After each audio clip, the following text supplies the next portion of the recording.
Yeah, Walaikum Salam.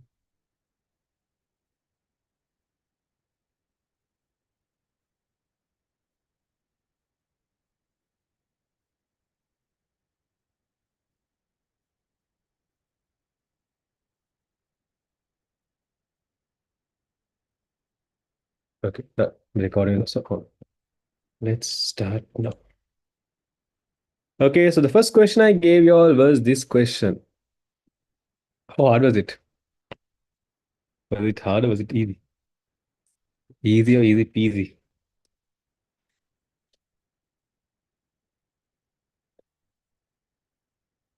Hmm? How was this question? What do you mean by shape? What shape?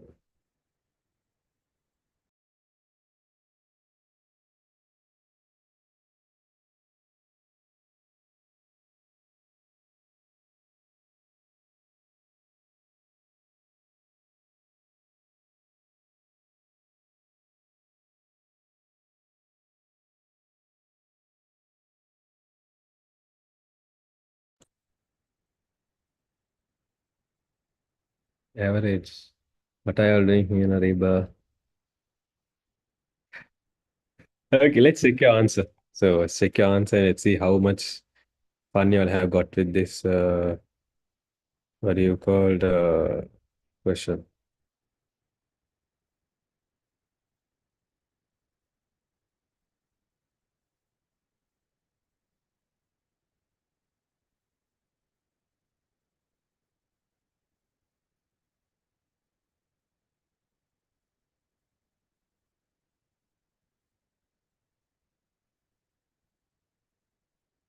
Yeah, you can take your movie itself and watch it, your own life and watch your life. But again, that's going to be a sad movie as well, no? Just kidding. Okay, suppose the school has conducted an examination of a particular subject for 100 students. Okay, so in school, they have kept an exam for 100 students, it seems, and recorded the marks scored. Fine. The given flowchart with blank spaces indicate the labels A to D is designed to read these marks. Read these marks means obtain these marks. Huh? Obtain these marks and display the highest marks. Okay, fine. These are key words mentioned in this question. It's better always when you get a question to highlight all the key important facts. Identify and write down the labels A, B, C, D. Okay, fine. Before we go for this question, let me ask you some basic questions. Huh? When you read this question, in this question, they are saying there is a data the program is going to obtain from the user. So tell me, what is the data that program is going to obtain from the user? What's the data the program is going to obtain from the user? Correct. The data is going to obtain the marks. Now, we are going to obtain the marks. Fine. How many students' marks are we going to obtain? Yes, we're going to obtain the marks, but how many students' marks are we going to obtain?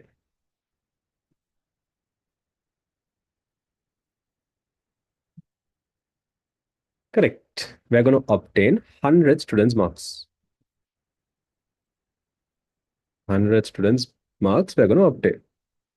Fine. After we obtain these 100 students' marks, at the end of the day, the question has mentioned what is the now after the student, I mean, after the user gives 100 marks, they have also mentioned what is the result this user is expecting.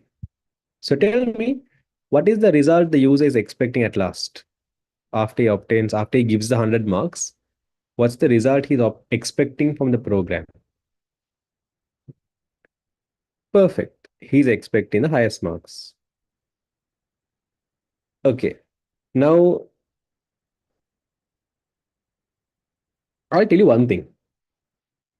You know what is the easiest way of imagining how to, before you create a program, always you have to be very good with your imagination skills. Because if you're very bad with your imagination skills, creating a program is actually very difficult.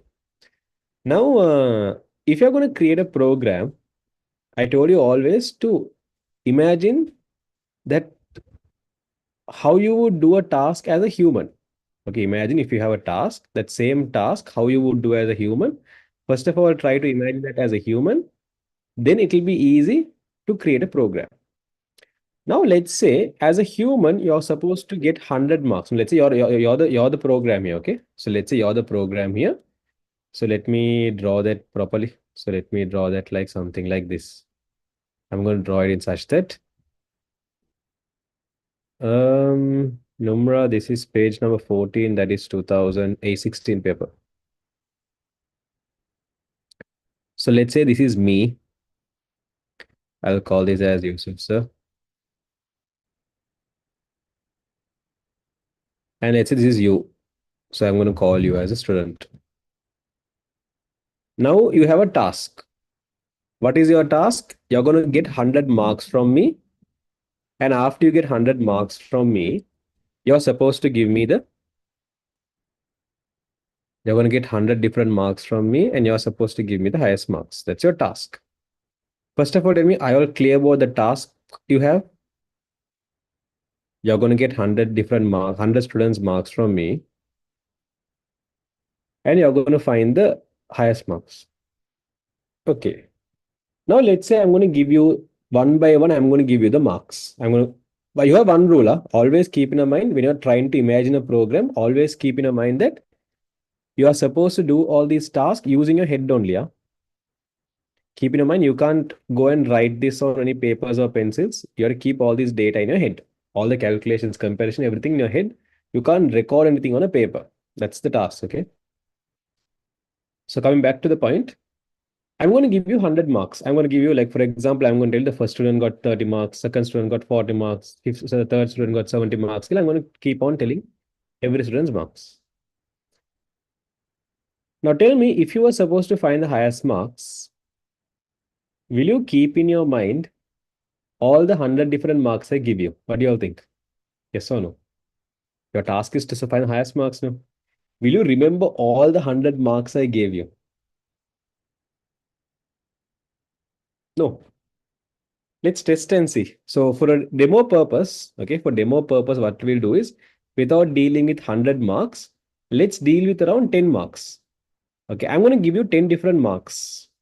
Okay, I'm going to give you 10 different marks.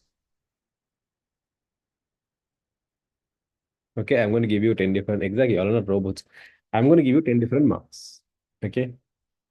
And what's going to happen is, out of these 10 marks, you're supposed to find the highest marks. Is it clear? I'm going to give you 10 marks. You're supposed to get high. You have one rule. You can't write this you can't write anywhere.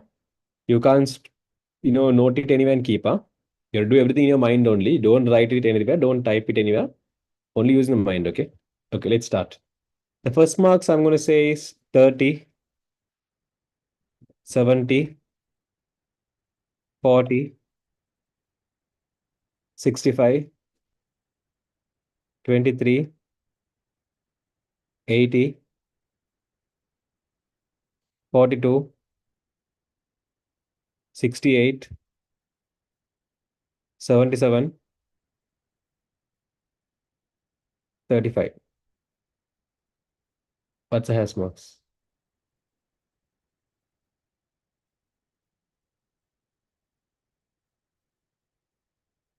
Correct. The highest mark is 80. Now, I told 10 different marks, right? Do you all remember all the 10 marks? Do you all remember all the 10 marks? No. So, nicely, if you analyze and see how your brains are working like this. Now, we are going to like science. We are going to understand your brain. It's like as if, when I'm teaching ICT, it's like I'm teaching some medical students how your brain works. It's like neuroscience teaching classes. Anyways, coming back to the point. I remember 77, sad life. That means your algorithm is not powerful. So how your brain worked is, initially your brain was empty. Brain is empty now. You have an empty brain. Okay, you have a brain that's completely empty. Makut nahi. Then what happened to this empty brain is, I gave you my first number. Don't tell lies when I know your brain is very empty. So I gave you my first numbers. Let's say example, I gave you 20. Okay. So when I gave you 20, now your brain was like, okay, so far the highest number sir has given us is 20. So your brain was like, okay, your brain is storing two values. The marks sir gave. So you are going to store the marks entered,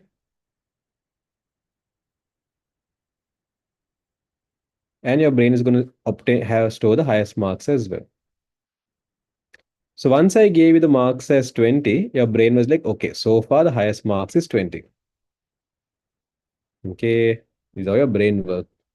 When I gave you the marks as 20, your brain was like, okay, so far the highest marks is 20. Then what I did is I gave my second marks. So for example, let's say I gave my second marks as 40. So once I gave my second marks as 40, your brain was like, okay, the highest marks has changed. Now the highest marks is 40. Then I gave the next student's marks. The third student's marks, let's say, was 37. So if I gave 37, now will you go and change the highest marks? Let's say I'm saying the third student in the class, he has got 37 marks. Now will you go and change the highest marks? No. Okay, so first number I gave us 20. Second number I gave us 40. Third number I gave us some 37, I guess. So that was no.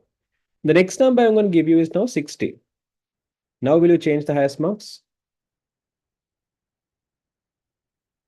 Yes. Now you are going to change the highest marks. I'm going to give the next numbers. Let's say 78. You're going to change the highest marks. Let's say I'm going to give the number now as 65. Will you change the highest marks? No. Let's say I'm giving the number as 43. Will you change the highest marks? No. So how your brain was working is initially your brain was storing the highest marks. Your main concern was on the highest marks. You're storing the highest marks. So what happened is whenever you got a new marks, you compare the new marks, the highest marks, and so is greater. If it was greater, then you updated the highest marks. Or else you ignore the number I told and you go for the next number. You obtain the next number, compare it. If it's greater, update or else ignore. So that is how your brain worked, right? Yes or no? That's how your brain works. So in terms of remembering marks, slightly you might have remembered the previous numbers I told you. But mainly your brain was focusing on remembering the highest marks and the latest marks I gave you. These are two numbers your brain was mainly focused on remembering, right? Now that is the same idea you are approaching as well when you're going to make the program as well. In the program also same approach is only there. Okay, in the program also same approach is only there. So if you look at this question, you can see initially we have mentioned in input X. Now in this program, apart from marks, were there any other inputs the user was obtaining from us? So the program was obtaining from us. Apart from the marks, was there any other data we had to take from the user in this question? No. So that means X is representing the marks. Okay, the first student's marks. So here we are obtaining the first student's marks is obtained here. Up to here, is it clear what happened, all of you? Like the previous explanation I gave you, how your brain works, and then this part is talking about first student's marks. You should have become a doctor. I don't have to become a doctor. There's too many doctors.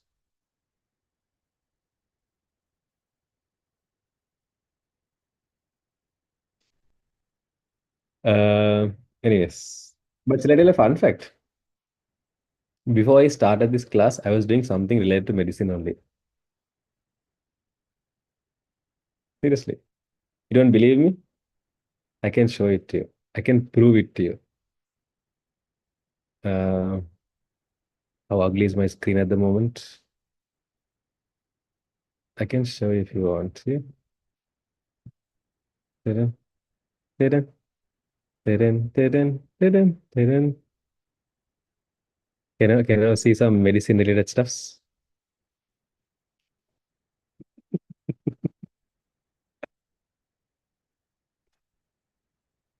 Yes, Sadhru. I'm done proving.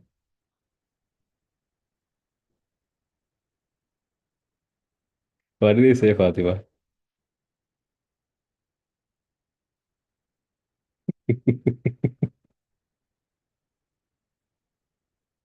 Yes, let's focus on the text now. I'm giving you all too many open loop. Nothing big, guys. I just started explaining this question. Okay, sir. So the point is, I have got the first round's marks here. Done. And you can see max equals x. That means you can see I have a variable called max, and max should be the variable used to store the highest marks. Okay, max is going to be the variable used to store the highest marks. So that's why when I enter the first number itself, initially we're like, okay, this for now, these are the highest marks. Right? If you can remember the example I told you as well. See, once we enter the first marks, we were like, okay, as per now, the highest marks is that. And then we kept on updating. That's also done. Now, additionally, you can see we have used a variable called count. Count equals 1. There's a reason for this. Now, when we did this practical here, not here, I mean, before I wrote this, I was practically testing with you all at how your brain works. In that time, did you get a number or did I give a number? What happened? You got or you, I mean, did you get it from me or I gave it?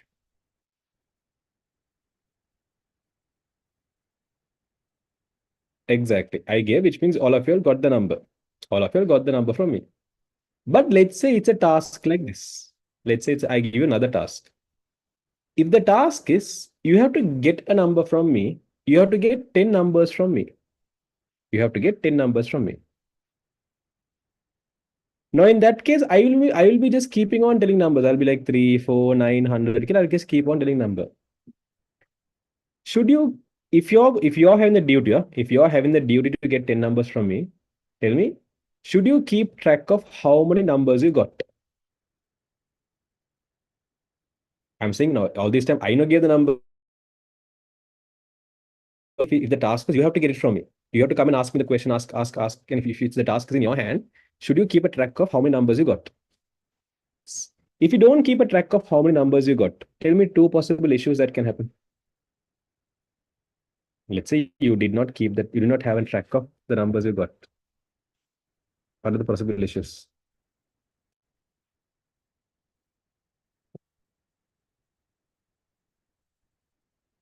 Highest number, that's wrong. Never ending, yeah.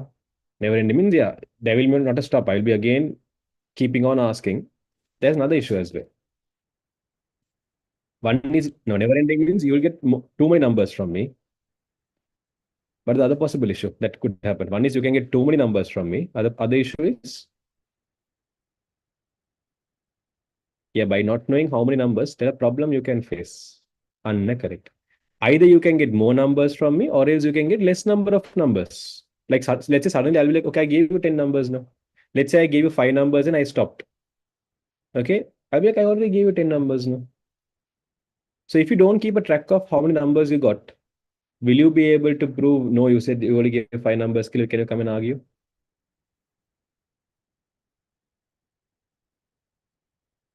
No. So in this program, okay, when you take this program, in this program, there is one additional part as well. Apart from getting a number, keep in your mind, the user is not going to randomly give it to you. The user is not going to randomly give it to you. The user will give you the number only if you ask. Okay. It's like, for example, I'm standing in front of you. I'm waiting for you to ask the question. Only if you ask the marks, I'm going to give the marks. If you don't ask, I'm not going to give. Okay. That's the perspective of program. So what happens is we have a variable called count, and the purpose of this count variable is to know how many times you got, is to know the number of times you got the data. Because if not, you will not have a track of the number of inputs you update. Okay, that's what the purpose of count is. That's also done. So count is okay. For now, we have got one number. Now you can see there is a condition here, and depending on the condition only, there are some instructions that's going to repeat. So what are the instructions that's going to repeat? Increase in the value of count. We have a parallelogram here. We have another condition here.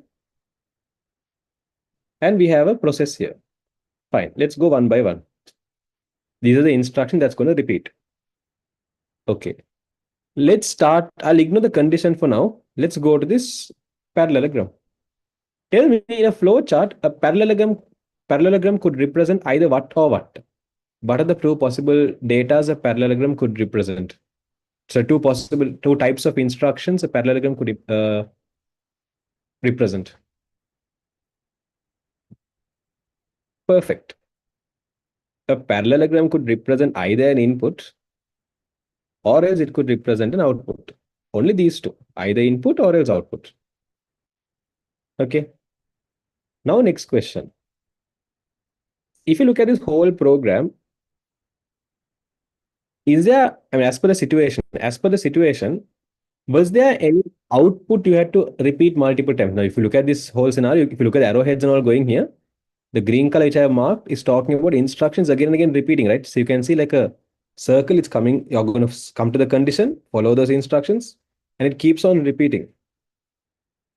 Okay, if you look at the, what do you call my flowchart properly, you can see there are these conditions I have circled in green, encircled in green color, right? You can see those conditions, those instructions we're following and again repeating, following and again repeating. So those are instructions that's going to repeat, right? So look at the question and tell me, was there anything we had to repeat multiple times? Was there any output we had to repeat multiple times? Was there no, there was an example we did, right? Where I was taking 10 numbers and finding the highest number. In that situation, repeatedly, were you giving anything for me? You're the programmer. So whether was the program outputting anything repeatedly? Was the program outputting anything repeatedly? Reading the marks is that output or input? Reading marks is input, right? See, marks is input. But was there anything repeatedly you were giving me? Output. Was there an output you gave me repeatedly? No. Actually, in the whole situation, only one output you gave me. What was that one output you gave me? Anna, right. You gave me the highest number. But the highest number you gave me once or you gave it to me repeatedly? Perfect. Only once. So if you look at the program properly, you can see apart from this parallelogram, there's another parallelogram here as well. Just look at the flowchart. Just like visually look at the flowchart and reading. Does it look like this parallelogram comes under a repetition? Like, does it look like we can again come to this parallelogram again? Like, is there a pathway we can again come to this parallelogram again? No, you can see once you follow that instruction, the program is ended. Okay, once you follow that instruction, the program is. So out of all the inputs and outputs we are dealing with, now in the example I gave you, okay, where I was telling 10 numbers and you're given highest number. In that situation, tell me, what was the last thing you did before that situation was completed? Like before a whole demonstration was completed, what is the last thing that happened? It's what is the last input or what is the last output that happened?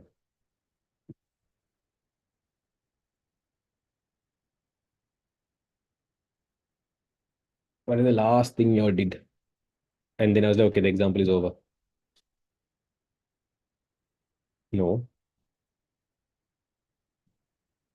And right, you all gave me the highest marks, right? Giving the highest amount, exactly. Giving the highest amount. After you gave me the highest number, that demonstration is over, right? That whole example, that whole situation is over, right? The whole practical is over. Okay. So that means the last parallelogram here, the most suitable instruction for that could be, let's say, display the highest marks.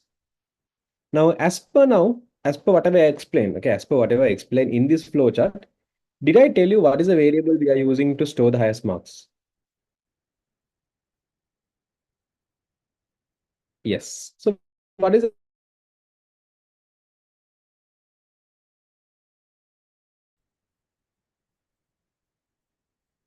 if you open your eyes nicely, you can see as well. I written red color. Yeah. See, I have clearly mentioned when I have mentioned here the input X here is the first student's marks and highest max is basically the highest marks. So max is a variable that's stored in the highest marks. So that means before the program finishes, the last instruction we have to follow is to display the highest marks. So that therefore we can tell the letter D is representing display max. Before the whole demonstration is over, the final task we have is to display the highest marks. So D is going to be display max. Is that part clear how I found D? Is that part clear how I found D? Perfect. Now coming back to this green color parallelogram. Now I asked you whether this could be input or output. Then I asked you, are there any outputs repeating? You all said no. So there were no outputs repeating fine, but were there any inputs repeating? Were there any values repeatedly you were getting from me?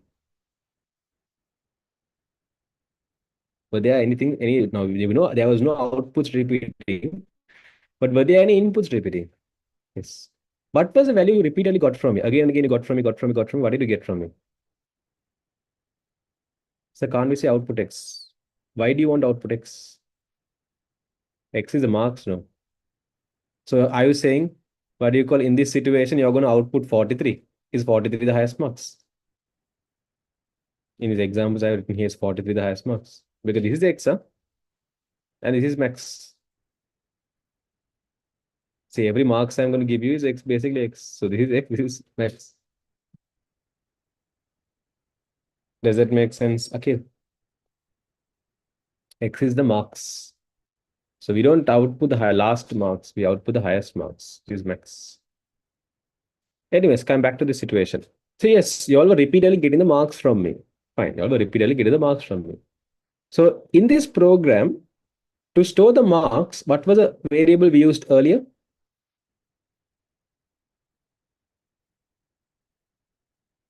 What was the variable we used to store the marks earlier? Correct, X. So what I'm going to do is, in this same parallelogram we have here, here also I'm going to mention input X. Here also I'm going to mention input X, which means input the second student's marks. Now here I got the first student's marks. Now here I'm getting the second student's marks. Okay, here I'm getting the second student's marks. If you notice here, up to here, when we came, up to here when we came, we are getting, first time if you take here, first time we are getting the second student's marks. No? To find out is the second student's marks greater, okay, to find out is the second student's, I have already got the first student's marks earlier. Now I'm getting second student's marks. To find out if the second student's marks is greater, I have to compare with the first student's marks. So tell me, did I store the first student's marks anywhere else and keep? Apart from storing in X, did I store the first student's marks anywhere else up to there?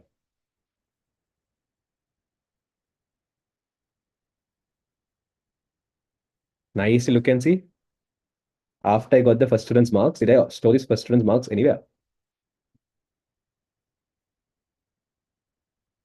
I'll tell you I'll wait. Yes, we have stored that max. So what I'm going to do is I'm going to check. Okay, I'm going to check that value we have in max. In max now we have the first student's marks. I'm going to go and check the value we have in max. Is it greater? Sorry, the value we have in the second value we have obtained.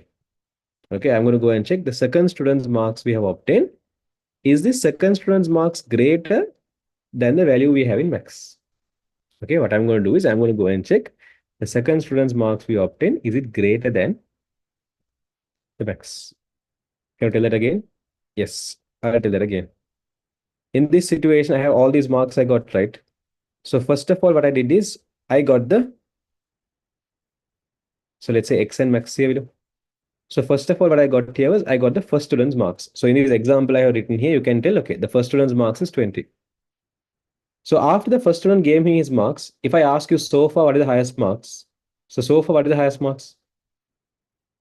I have given you only 20 and I'm asking you so far, what is the highest marks? What will be your answer? Correct. So far, the highest marks is 20. Okay, so far the highest marks is 20. So now we are going to get the second marks. Now we are going to get the second student's marks. Now, after you get the second student's marks, now if I ask you so far, who is the highest? Who is the highest? 40. Okay, you updated the value of max to 40. Now you're going to get the third student's marks. Third student got 35 marks. If I ask him so far, who is the highest? What is the highest? 40. Now, after you got the third student's marks, did you update the highest marks? No. Why?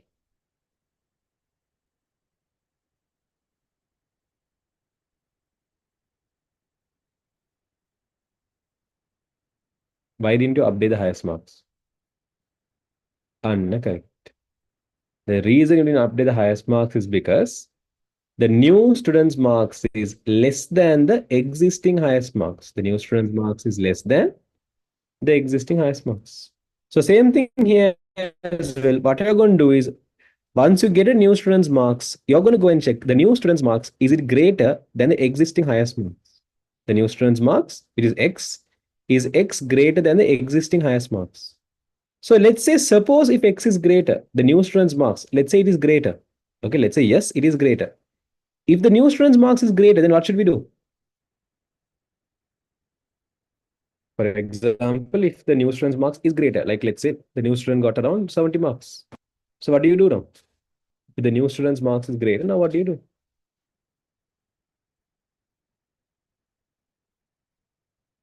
Give me a better way. No, we don't display it. If the new student's mark, either now fourth student got 70, what should we do? Give me the sentence. Give me the sentence. What should you do? I don't want as instruction. I want as a sentence. What should I do? Going to the next marks. No. Yeah, your answer is almost correct. I just want a small IRA. Perfect, almost. Okay. So what you should do is, when the new student has got a greater marks, now what you're going to do? You're going to update the highest marks. What you're going to do? You're going to update the highest marks. So all these 10 highest marks is 40. You're going to update the highest marks now to how much? 70. You're going to update the highest marks now to 70. Okay. Now let's say the next student got around 65 marks. Next student, 1, 2, 3, 4, 5. The fifth student got 65 marks. Now, will you update the highest marks? No. So that's what's going to happen. So what you're going to do is, you're going to go and check, is the new student's marks, is it greater than the existing highest marks? If it is greater, what should I do? I have to update the highest marks. So tell me an instruction I can write here to update the highest marks. I should be like, highest marks is now equal to the new marks. How can I say the highest marks is now equal to the new marks? What can I write in C? What is the instruction I can write here in C to tell that the highest marks is now equal to under correct. So I can say, what is the variable we used to highest marks? Max, no. So I can say, update the highest marks. Now highest marks is going to be equal to that new marks which we got. So max is going to be equal to x. Up to here, is that clear, all of you? Up to here, whatever happened, is that clear, all of you? We found this first. We found this second. We found this third.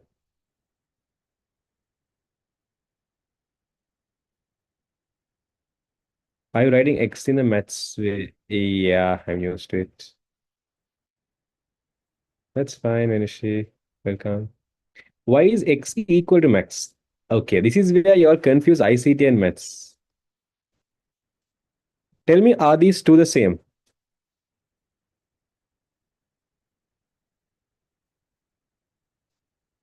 Are these two the same? What do you think?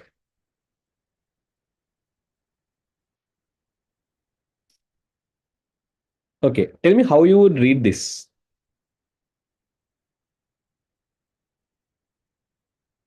How you would read this. As a sentence, tell me how you would read this. X is equal to xy. X is equal to y. How would you read this second sentence?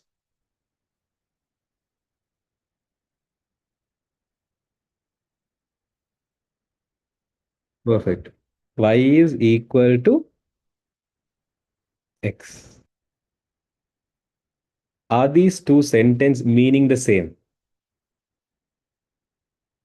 Is a meaning the same? Not value. Not value, is a meaning the same?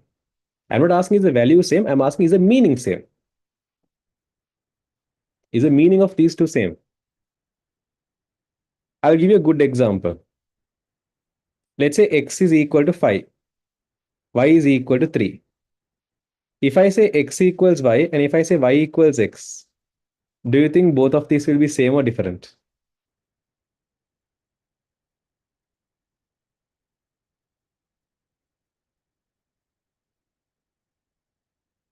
I'll show it to you. Okay. When I say x equals 5, the meaning of this is there's a variable called x. It's holding the value of 5. When I say y equals 3, there's a variable called y. It's holding the value of 3. Up to here, is it clear? Up to here, is it clear what happened? I replied for that. I told I'll answer that question later because I must be done. At last you'll understand. Okay, fine. Now, when I say x equals y, okay, when I say x is equal to y, for whom do you think I'm giving the value? Am I giving the value for y or am I giving the value for x? Whose value? Who is going to get a new value? Who am I defining? Who is getting the value? Who is getting the value? I'll just tell you a different way. When I say age equals 15, who is getting the value? When I say age equals 15, okay, who is getting the value? Is 15 getting the value called age? Is 15 getting a name called now? Hereafter, if you see number 15, you have to call 15 as age. Or do you say age is getting a value? Who is getting the value? If age or 15? Exactly. When you take an equation, okay, when you take an equation, not mathematics, not in maths, okay, that's different. I'm taking in general, when you take an equation, what happens is we are always defining or we are always giving a value for what is mentioned in the left hand side. So when you say x equals y, the meaning of x equals y is x is getting the value of y. So how much is y? Y is 3. Is that clear? When you say x equals y, the meaning of this is x is getting the value of 3. Is that clear? Hmm. Now the same thing, if I say y equals x, the meaning of this is what? Y is getting the value of x. So how much is x? X is 5. So that means y equals 5. So now tell me, this pink color box and red color box, are they giving the same thing? But isn't that an error? What is the error? What is the error? So are you saying when age equals 15, that means people are telling the value of 15 is basically age? When people say age equals 15, are you saying that the word 15 hereafter should be called as, no, we are not saying 5 equals 3. Who said 5 equals 3? Who said 5 equals 3? I didn't say 5 equals 3. I said x equals 3. In an equation, we are always defining what is mentioned in the left hand side. Okay? Because this is not solving an equation. What you're doing here is you're applying the knowledge about solving an equation. Are we talking about solving an equation here? No. What we're talking about is we're talking about defining a value. So what do you mean by defining a value? Defining a value means giving a value for someone. This is what we talk. When we take equations, we're not talking about solving an equation. We are talking about defining a value. So when you say age equals 15,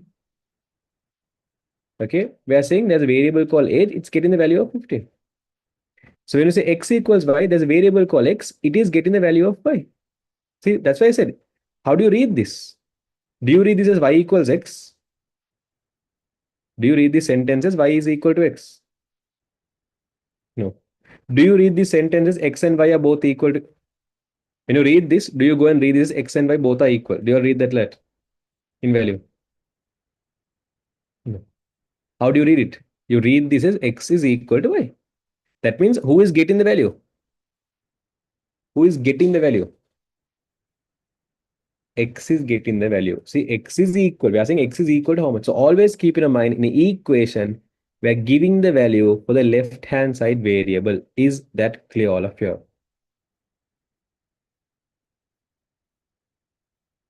So when you say max equals x, what we are meaning by this is we are saying the highest value is equal to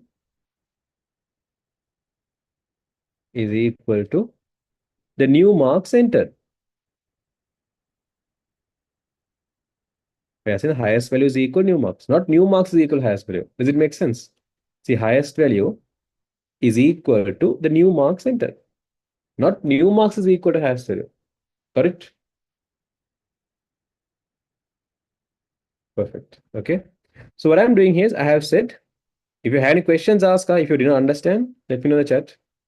So what I'm doing here is I'm saying, okay, the highest marks has to get updated. From now onwards, the highest marks is the newly entered value. Okay, from now onwards, the highest mark newly entered value.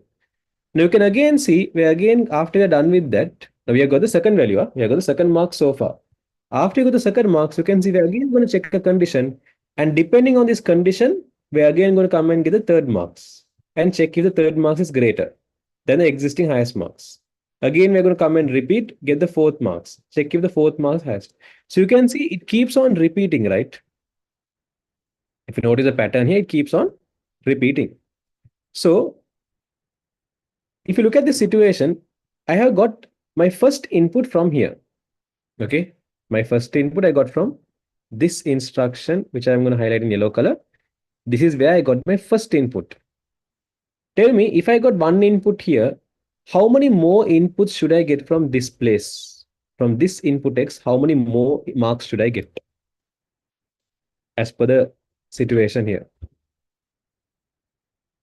As per the situation mentioned there, if I got the first student's marks in the top, remaining how many marks should I get here? Anna, correct. I should get 99 marks. So now what we should do is we have to repeat this instruction 99 times. Is that clear? I will clear of what I said, that we have to repeat that instruction 99 more times. I will clear why should we repeat 99 more times? First time we repeated, then the first time we follow the marks, this has to be repeated 99 times. Okay. So what should happen is we have to write a condition here. What you call rhombus is used for condition. No? We have to write a condition here that will will give you the answer as yes. We have write a condition here that will give the answer as yes 99 times. Once you have completed following these instructions 99 times, it should tell you no. Okay. So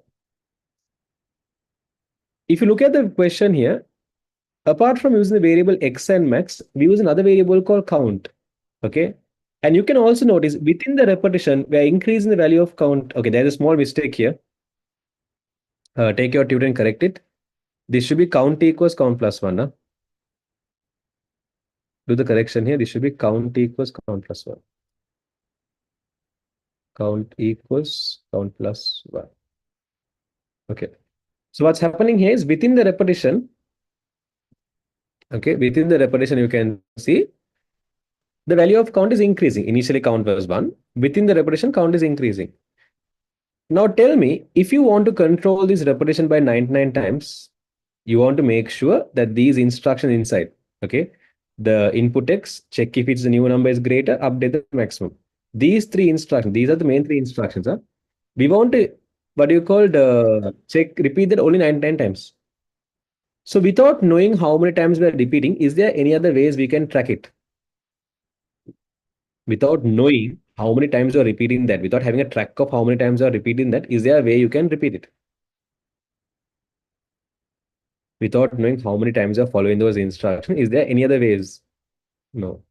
So we have a variable called count, no? The purpose of count is basically to keep in track of how many times you have repeated. Okay, how many times you have repeated. So what happens is before you start the repetition, see, before you start the repetition, the value of count was 1. And within the repetition, the value of count is increasing by 1. See, count equals count plus 1. That means the value of count is increasing by 1. So plus 1, plus 1, plus 1, the value of count is increasing. Right? So we have to write a condition here that when the value of count is 1, 2, 3, 4, all these times it has to repeat. Okay. And it has to make sure that we can get the instructions repeated 99 times. So how can I do that? With the help of count, I can write, I'll give you two options. Okay. Now imagine if I wrote an instruction like this. If count is less than 100, do this scale up.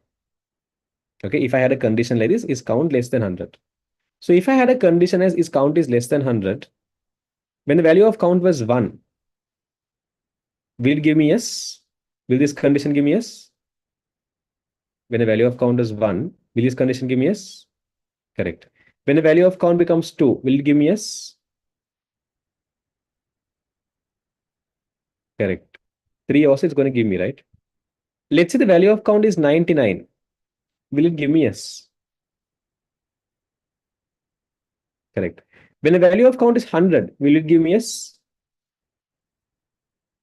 No. So that means if you count from 1 to 99, how many numbers do you have here?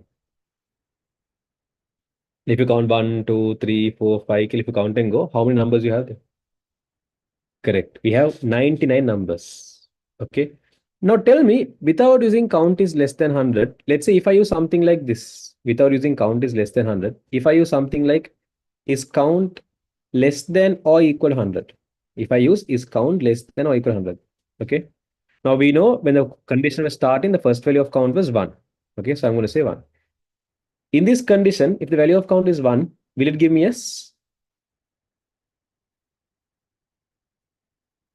Correct. Now you can see within the repetition, we're increasing the value of count by 1. See, count equals count plus 1. We're increasing by 1. So after 1, if you increase by 1, it's going to be 2. Okay, then it's going to be 3. So tell me when count is 2, 3, 4, will it give me yes or no?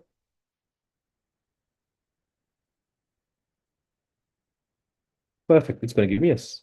Now let's say value of count is 99. Will it give me yes or no? Yes. The value of count is 100. Will it give me yes or no? Correct. It's going to be yes. Value of count is 101. Will it give me yes or no? No. So that means the second condition, it will give me yes when the value of count is 1, 2, 3, 4, 5, 6, 7, 99, 100. So from number 1 to number 100, how many numbers are there? If you start counting 1, 2, 3, 4, 5, 6, 7, 8, 9, 10, kilo. If you count from 1 to 100, how many numbers are there? Correct. There are 100 numbers. So if I use the second condition, okay, if I use this condition, that means the instructions inside from here to here, these instructions will be repeated how many times?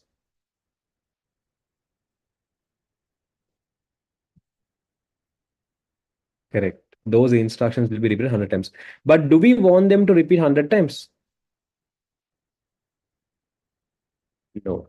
We want it to repeat how many times?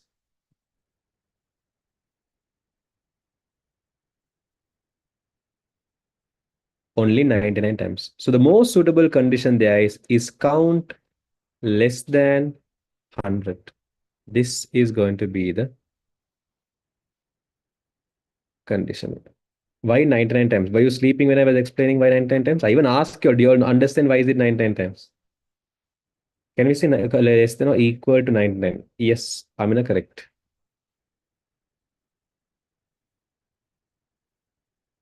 Weren't you listening why I said 99 times? I'm seriously asking.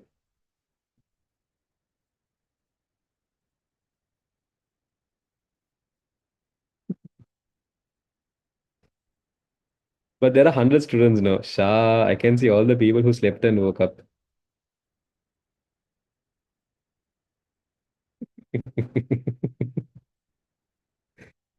For the people who slept and woke up, those who are asking me why 99 times. In this whole flow chart, apart from using pink color to highlight, have I used any other colors to highlight?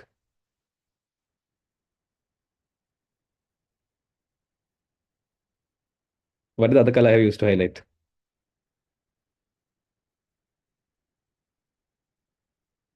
Yellow.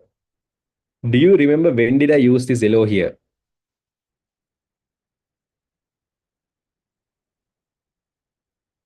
This is where I use. That is where I used to talk about that 199 thing. I did not use in the beginning. No, no, no, no. Did I use that in the beginning? Did I highlight that yellow color in the beginning? No. Just now I highlighted. Just a while ago I highlighted.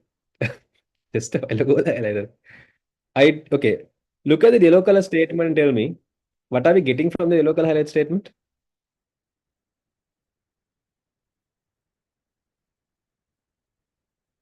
Is it marks or mark?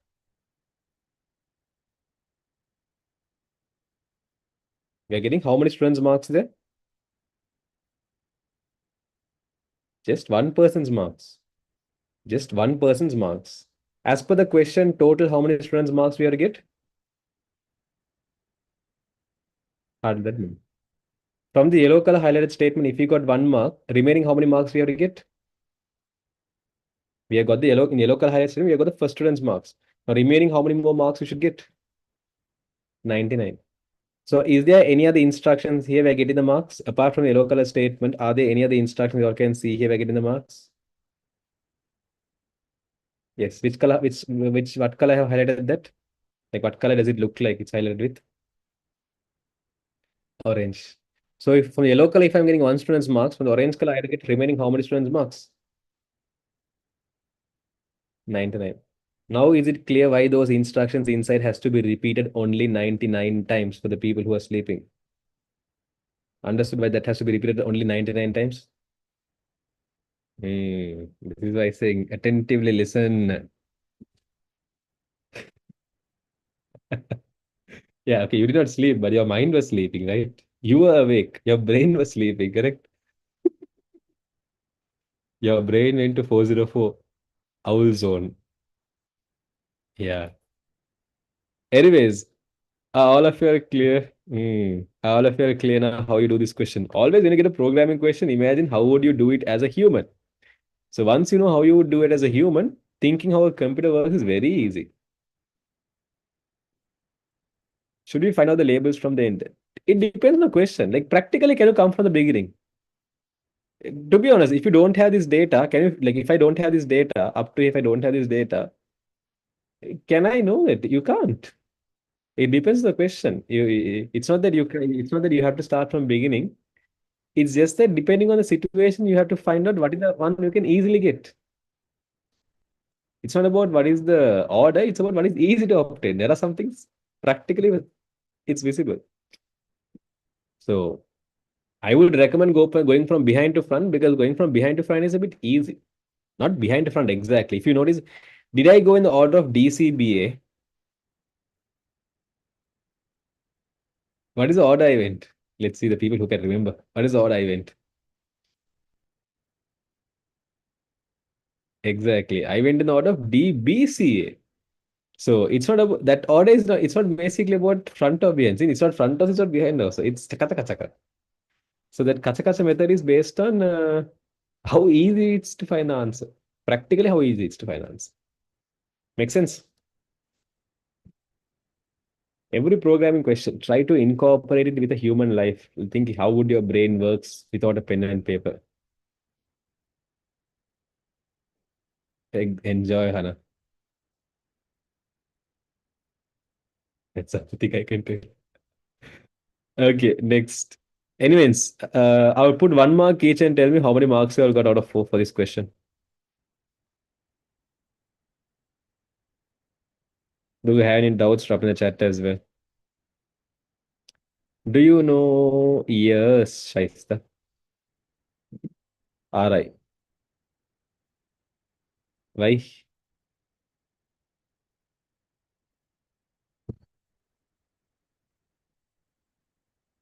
I didn't get the answer for this. You didn't still get the answer. I thought you would have got the answer, Ira. So, Ira, if you notice here, we are at the end of the day, we are storing marks, right? Okay. So what's going to happen if is it now when I'm telling you when I'm telling you to this situation of when I was telling you about the marks, okay, and when you were supposed to find the highest marks, right? Did you keep on storing all the marks I gave you, Ira?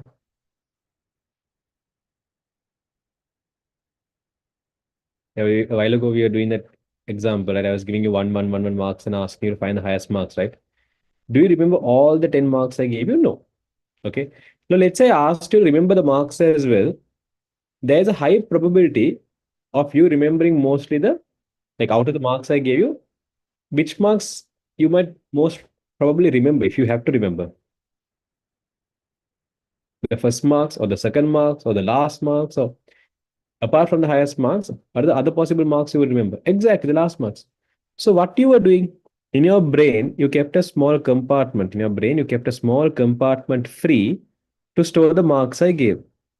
So what happened is you got the first marks from me, 20, and you stored the highest marks as well as 20. So your brain had allocated only two space to store the marks. Your brain is one very laziest person. It doesn't want to remember anything. If I tell open dupa, it can keep around 10 spaces open.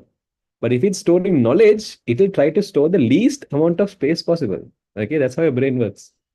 So when I get the first mark, it's stored. as that was the highest marks. Clear the story. Now I get the second marks now. Did your brain store the first marks and second marks both parallelly? And the third marks parallelly? No. Your brain was like, forget that first marks. Why do you even need that first marks? Now, sir has given new marks. Let's remember that. The new marks is 40. And now you're going to compare and see is 40 greater than the highest marks. And again, you're going to update the highest marks to 40. So what you do is, in your brain, you're just having two boxes. And you're updating value based on the situation. Is that clear? So imagine if you're going to call the first marks with one name, second marks with another name, third marks with another name, then you're going to create too many boxes. Your brain is going to have too many open spaces. It's too much of data your brain is going to store. Then your brain will come and give you errors. Your brain will be like, you're giving me too much of things to remember. Please stop it.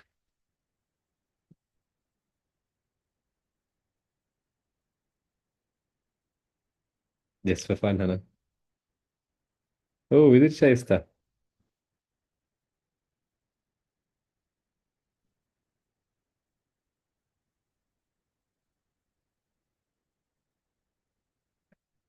Are you indirectly judging our precious brains? No, basically, I'm an expert in neuroscience. My expertise is there itself in brains. You come and ask me anything about the brains, philosophical.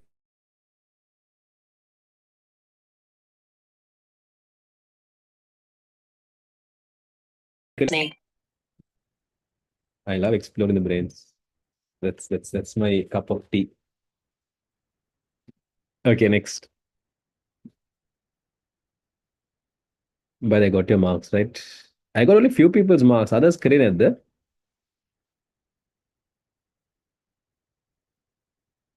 sad life. Your brains are sleeping like hell.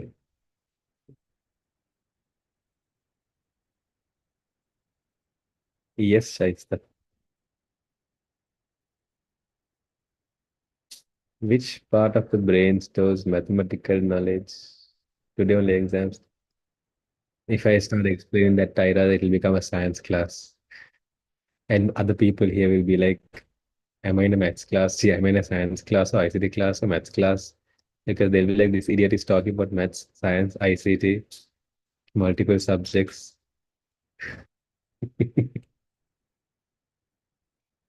Not escaping questions, I can answer questions.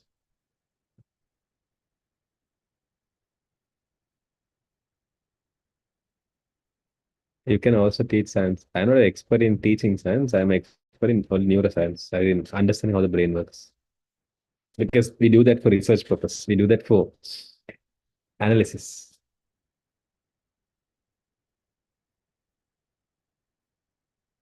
Oh, good luck, Koshli. What are the lessons coming? Please give me some tips for tomorrow's ICT exam at school. It's a Western points paper and it's difficult. I have a simple answer. Simple answer is do past papers. The more papers you do, just take your past paper. Let's take your previous, like your school. If you're getting a school paper, then school paper. If you're getting a provincial paper, then obviously take a previous year's provincial paper and try doing it alone. First instance. And second instance, do another paper. Or first instance, you can look at the textbook and do. Then you can try doing it alone. Iteratively do more and more papers possible. Good job, Byra. Congratulations. What else, Sana?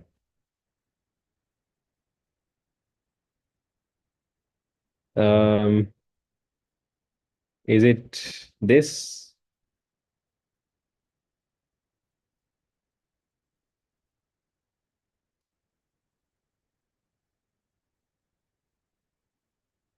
That like if you want actually I can explain a second lesson after the class. It's nothing big. After the paper class over, I'll expect. Okay. Next, I gave you this question. Consider the following pseudocode segment with blank spaces labeled from A to C, which calculates always when you get a question, please spend 100 rupees and buy a highlight and highlight the important stuffs, which calculates and displays the sum of odd numbers between 0 and 10. Write down the suitable expression for A, B, C in the above, blah, blah, blah, blah, blah. Okay, fine. Let's answer now. Yes, in only why? Just now, what do you call even Shaista asked? What happened to her? What to do if they else Pascal? We did Pascal in the class. In Vella, they didn't still start. Colonna online, we started. Okay, fine. Focus. There's nothing big. You can just, it's the questions are very easy. It's the same thing they'll ask. Okay. Um, so in this program, but what's going to happen is you have to find a sum of odd numbers from 0 to 10, which means we have the numbers between 0 to 10. No, these are the numbers between 0 to 10. 0, 1, 2. Sorry. Between 0 to 10 is 1, 2, 3, 4, 5, 6, 7, 8, 9. Tell me, when I say between 0 and 10, will number 10 also come?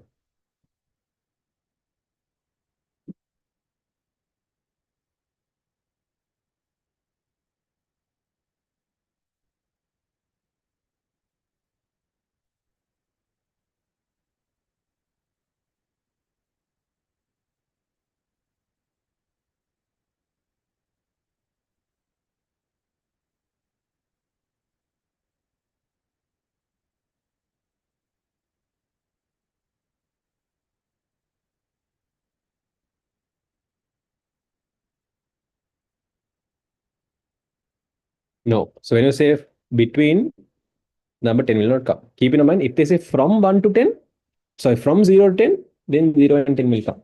But if they use the word called between, ek hai. Okay, next.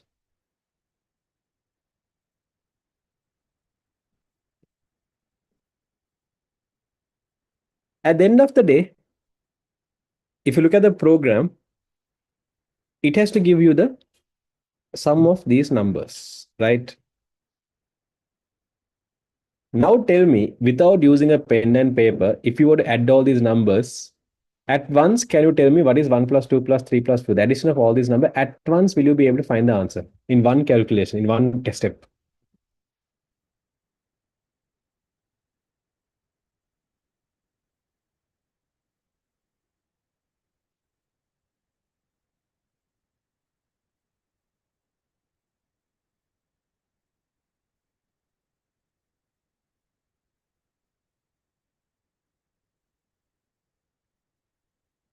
My brain and built for that. Yeah, not only your brain, none of the people's brains are built for that. Even I can't do that calculus.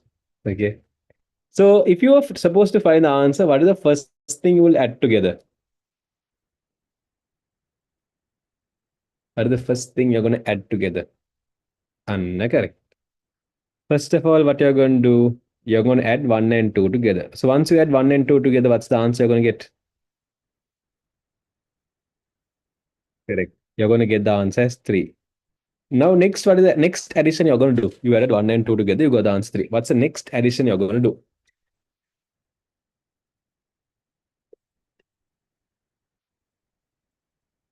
Correct. You're going to add 3 and 3 together.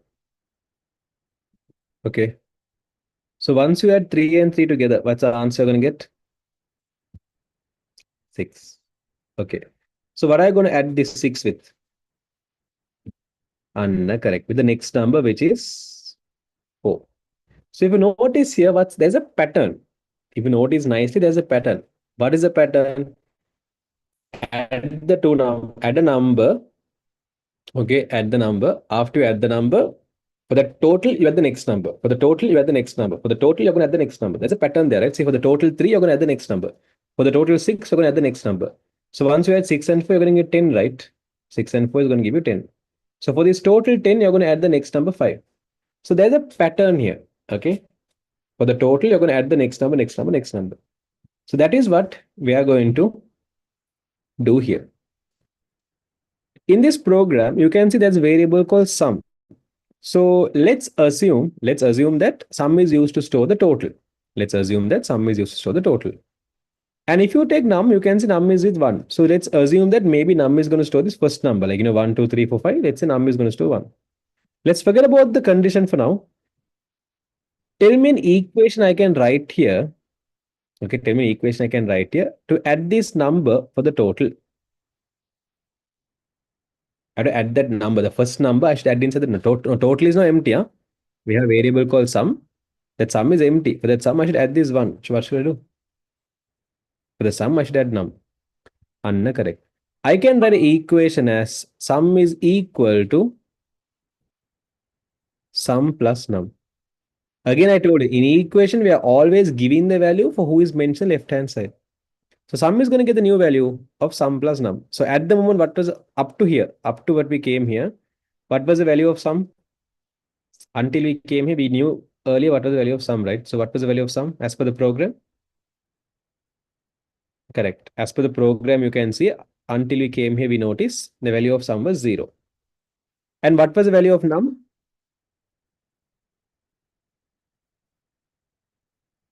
Perfect. The value of num, you can see it is 1. So 0 plus 1, what is the total? It's equal to 1. So value of sum is now equal to 1. So earlier sum was 0, now sum is 1. Is that clear?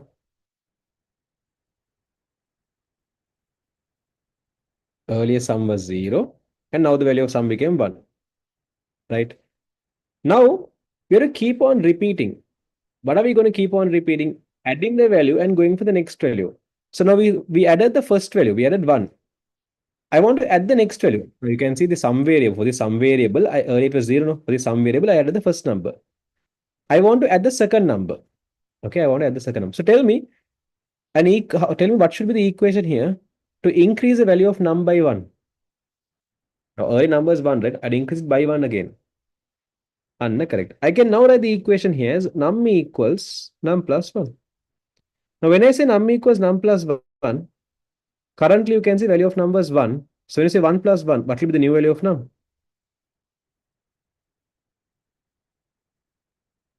Correct. The new value of num is going to be 2. So value of num has become 2.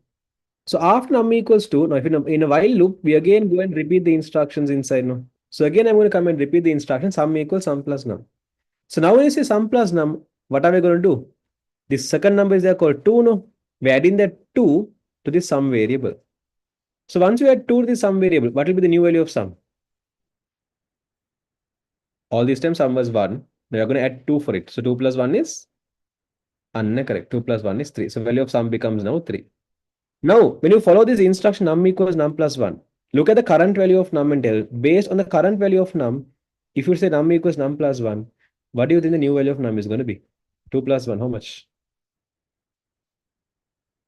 Correct. 2 plus 1 is going to be 3. And again, you're going to repeat the instructions. See, again, you're going to repeat the instruction sum equals sum plus num. So now when you say sum equals sum plus num, after you follow that instruction, what do you think the new value of sum is going to be? Currently, sum is 3, num is 3. Perfect. 3 plus 3 is going to be 6. And then when you follow this instruction, num equals num plus 1, what's going to be the new value of num? 3 plus 1, 4. Again, you're going to repeat the same instruction. Sum equals sum plus num. Add the sum value and num value together. So when you add sum and num together, sum is 6, num is 4. 6 plus 4 is 10. And next value is num equals num plus 1. The next value is going to be 5. So we nicely keep on seeing that repetition is again there. You're adding the new value for the sum, adding the new value for the sum, adding the new value for sum, and you're growing the value of sum. Little by little, you're finding the value of sum. Okay, I told you at once you can't find out your brain can't process at once what is 1 plus 2 plus 3. So what you're doing, you're adding little by little. First of all, you add 1, then you add 2, then you add 3, then you add 4. That's how you got this 3, 6, 10, 15. Your brain keeps on finding the answer. Is that clear, all of you? Kind of excited. I will clear how I found B and C. Okay. Now this B and C, it has to keep on repeating multiple times, right? When the value of num was 1, it should add 1. When the value of num is 2, it should add 2. 3, it should add 4, it should add. Okay. It should add 9 as well, but 10, it should not add. Okay. 10, it should not add. So tell me a condition I can write here. And that condition will always give you yes when the value of num is 1, 2, 3, 4, 5, 6, 7, 8, 9. Until the value of num is 9, it will give you yes or true. Once the value of num is becoming 10, it should give me no. So what is the condition I can write here? Not sum. We're not talking about sum, Mana, because here we are telling the idea is that these numbers should get added. So until these numbers get added, this has to be repeated. After 9 is added, it has to stop. Under correct. So we can write the instruction asking, is the value of num, is it less than 10? Is the value of num, is it less than 10? Or else is the value of num less than or equal to 9? Both are correct. So that means when the value of num is 1, 2, 3, 4, 5, 6, 7, 8, 9, it will continue. But once the value of num becomes 10, it will stop the repetition, meaning it will not add 10. Is that clear, all of you? So for A, you have two options. For A, this is also correct. Other one is also correct. Okay. This is also correct. This is also correct. For B, these are answer. And for C, these are answer. Is that clear, all of you? Aren't they asking sum of odd numbers? Oh, sorry, sorry, sorry, sorry, sorry, sorry, sorry, sorry, sorry, sorry, sorry, sorry, sorry, sorry, sorry, sorry. My bad. I was taking sum of all numbers.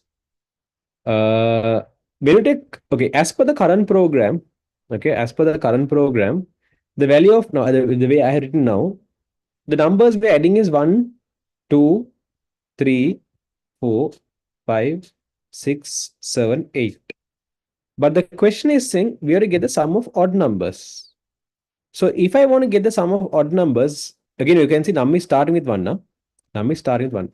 So if I want to get the sum of odd numbers, after 1, what is the next odd number we have? 3. After 3, what is the next odd number we have? 5. After 5, next odd number? 7. So initially, I was increasing the value of num by 1, right? So you can see initially I was increasing the value of num by 1. But when I increase the value of number by 1, I'm getting all the numbers. Is there a way, without getting all the numbers, I can increase the value in such that I get only the odd numbers? Correct.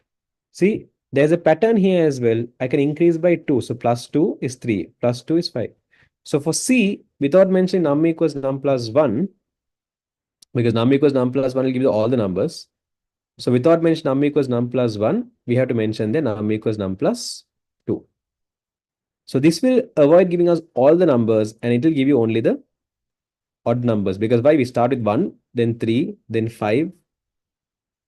It keeps on going like that. So this has to be num equals num plus 2.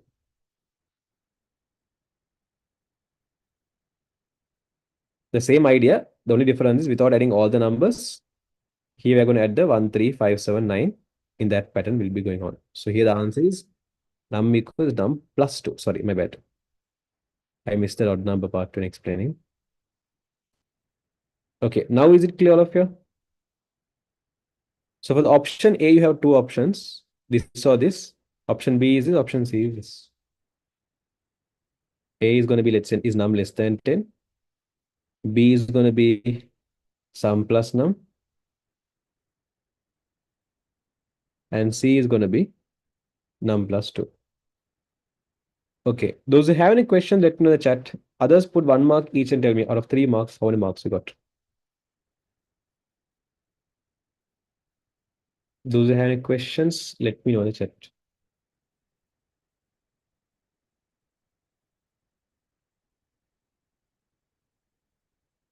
What else, Anna? Can we put num is less than or equal to 10? Okay, if you put is num less than or equal to 10, okay, if you put is num less than or equal to 10 as a condition, when the value of num is 1, will it continue? Yeah. Okay, in this program, we're going to increase the value of num by 2, right? So after 9, we're going to go to 11. So yeah, for this question, it's fine. But don't do that. It's an unwanted risk you're doing. For this question, it's correct because the value of num is increasing by 2, meaning after 9, we're going to 11 as well. Okay, after num, it's going to, after 9, it's going to 11. So therefore, in this question, there won't be a problem. So if you mention is num less than or equal to 10 is also correct. If you mention is num less than 11 is also correct. All these answers are correct. But out of all these answers, the answer I would prefer is num less than 10. Yeah, it's correct. They're asking to display the sum, not num, because according to the dry run, num should display the odd number. Eh?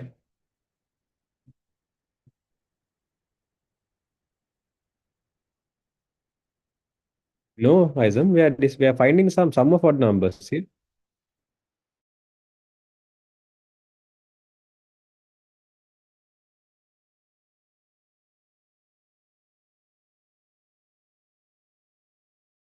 But get your question, Isam. Just can you again tell me? What do you mean by word to word do name?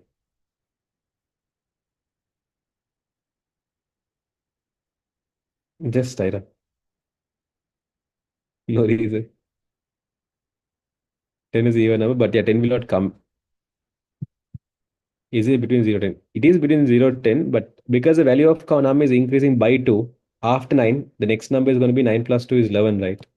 So all these conditions will give you false for 11. That's why I said all these four is correct.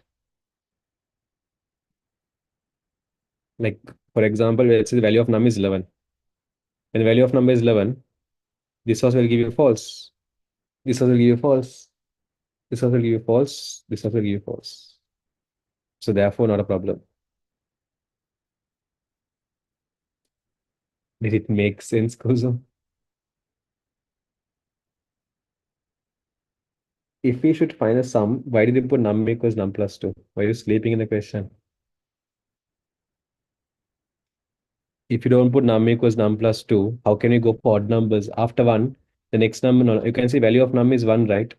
After 1, the num has to become 3, then it has to become 5, it has to become 7, then it has to become 9. These are odd numbers, right? So initially the value of number is 1. Tell me how can I make this num become 3? Without adding 2 to it, how can I make this num become 3?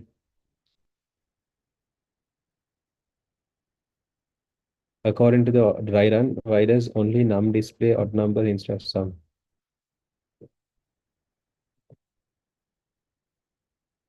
Yeah. I'll show how the dry run will work. You have a variable called sum. You have the variable called num. When the program started, sum was 0, num was 1. Then we are going to go and check while num is less than 10. That's going to give you true. And we say sum equals sum plus num. It's going to be 0 plus 1. That's 1. Then num equals num plus 2 plus 1 is 3. And then you again go and check is num less than 3 plus 1 is 4. Num equals num plus 2. 3 plus 2 is 5. Up to here, you got the idea, Hazel? What's happening? Okay. So then again, I go and check the kernel file less than uh, 10, true. Sum equals sum plus num. Sum plus num is 4 plus 5, that's 9. Num equals num plus 2, that's 5 plus 2 is 7. Then again, you go and check is 7 less than 10, true. Then sum equals sum plus num, 9 plus 7 is 16. Num equals num plus 2, 7 plus 2 is 9. Is 9 less than 10? True. Sum equals sum plus num, 16 plus 9 is 25. Num equals num plus 2, 9 plus 2 is 11. Is 11 less than 2? Less than 10? False. After the while loop stops, you say display num. So display sum. What is the value of sum? 25. So when you add these odd numbers and see from 1 to 1, 3, 5, 7, 9. When you add them and see I getting 25. I getting 25. 1 plus 3 plus 5 plus 7 plus 9. Hmm. Clear that, Heather? If we should find sum, why did you put num equals num plus 2? Why not sum equals sum plus 2? What is the purpose of sum equals sum plus 2? Why do you want to put sum equals sum plus 2?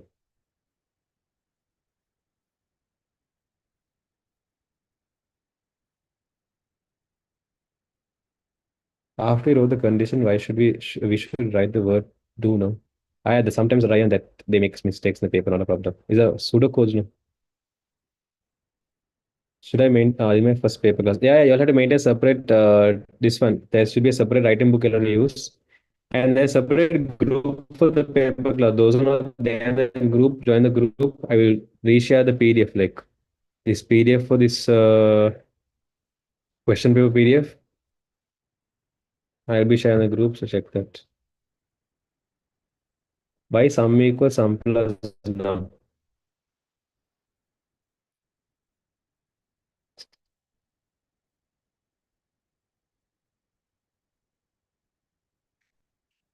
Okay, tell me, you want to step by step add these numbers.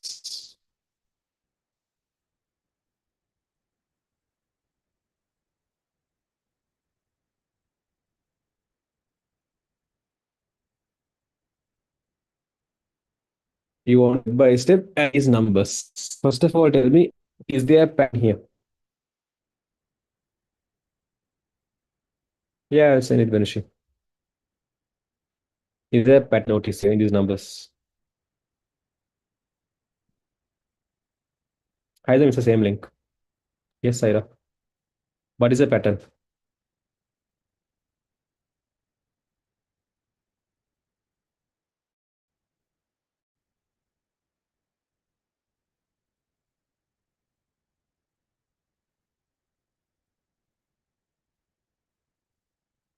What is the pattern?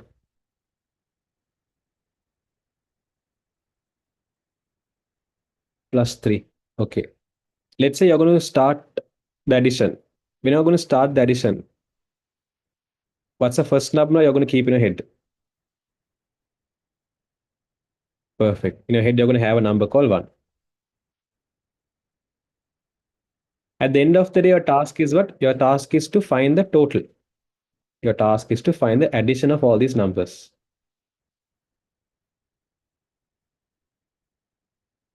Your task is to find the addition of all these numbers now. Initially, okay, initially if I ask you, okay, let's say now you have the first number is 1. Now what's the second step you're going to do to find that? Now you know the first number is now first number is 1. Fine.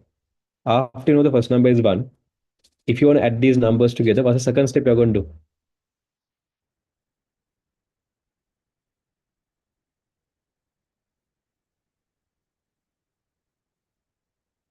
And I'll be finishing at 7. Okay, you're going to add 3. So all these time number was 1, and now you're going to add 3 for it, and number is going to be how much then?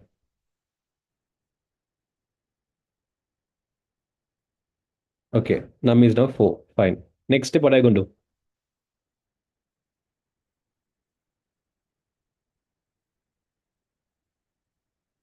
You're not still performing the task now.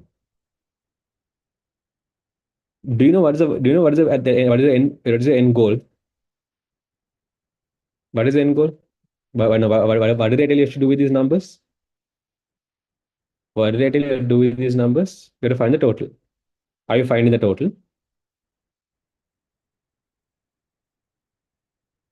No. So how would you do? Your brain will work like this. If I go step by step, your brain will work like this. Your brain will be like, take the first number,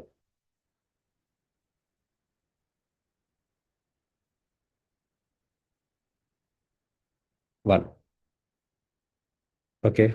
And after take the first number 1, you add it to total. And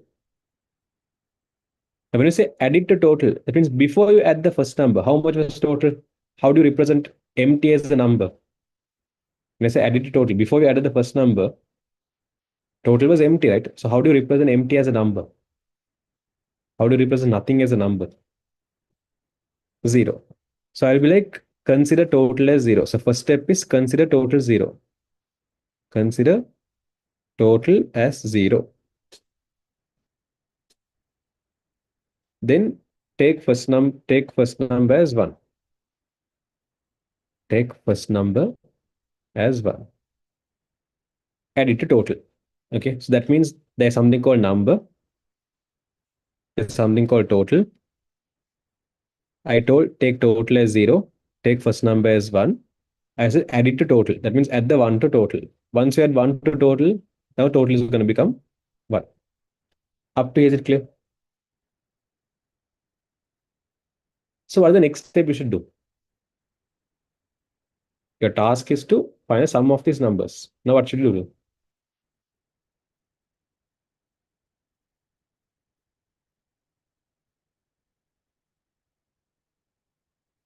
1 plus total. What do you mean 1 plus total? Okay, 1 plus total. 1 plus total is 2. Next, what should you do?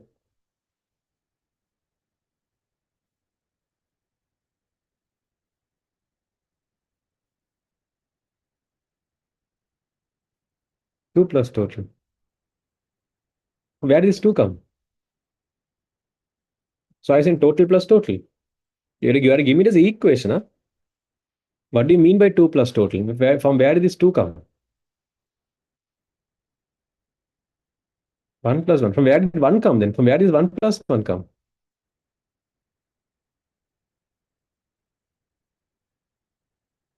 I said you are to give it to me as an equation.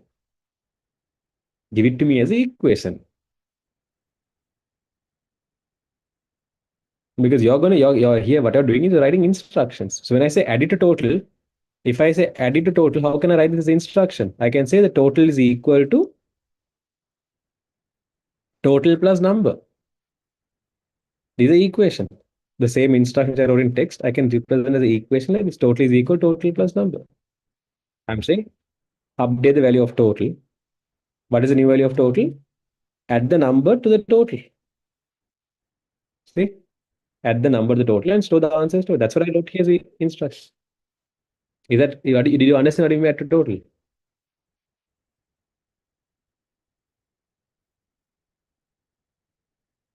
Basically, what I'm doing is I'm showing how your brain works. Listen. Okay. So after you add it to total, let's say now you add it to total. After you add it to total, 0 plus 1 is now 1. Fine. Done. After you add that 1, what's the next number? The next is increase the number or go to the next number.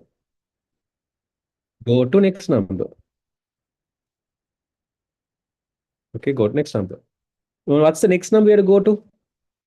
After 1, we are done with that 1, okay? After 1, what is the next number you have to go to? 4. How to go to 4? All this time number was 1. How to go to 4? All this time number was 1. How to go to 4? Plus 3. So how can you go for the next number? As the equation I can say, all this time the value of number was equal to 1, right? I want this number to become 4. So that means the value of number should increase by how much? Increase by 3. So once you increase by 3, now the value of number becomes 4. Okay. So after you went to the next number, now what are you going to do? You're going to again add it to the total, right? So once you add 4 to the total, what's going to be the new value of total? Now currently total number is 4, right? Once you add this 4 to the total, how much is total going to be? Yes, 4 plus 1, 5. So after you added total, again I'm like go to the next number. So what is the next number? After 4, what is the next number I have to go to? After 4, what is the next number I have to go? You're forgetting the plot, man. You're like a worse than ChatGPT. In the middle of the context, you're forgetting what do you mean by number itself. Yeah, 4 plus. Exactly. After 4, the next number is what? 7. So how do you go for the next number? Number equals num plus 3. After 4, the next number to go for is 7. So after I go the next number 7, now what should I do? I had to add that 7 to the total. So now if I add this 7 to the total, how much will total become? 7 plus 5, 12. So if you nicely notice, these are the two instructions repeating. You add it to the total, you go for the next number. You add to the total, you go for the next number. You add to the total, you go for the next number. So how do you add a value for the total? That's why you have this total is equal total. You should be able to convert your text to a equation. That's what programming is. I have a normal text here. I'm converting the text to a program to a equation. Say added to total means the number I'm adding to the total. Go to the next numbers. How do you go for all this time? I finished 1. I finished 4 now. I finished 7 now. After 7, after added to the total, I have to go for the next number. After 7, the next number is plus 3. What is it? 10. So after into the next number, I would again go and add to the total. So that is a pattern that's being repeating. You add it to the total, go to the next number. Add it to the total, go to the next number. So to add to the total, these are the equation here, sum equals sum plus now. To go for the next number, you add plus 3. Does it make sense?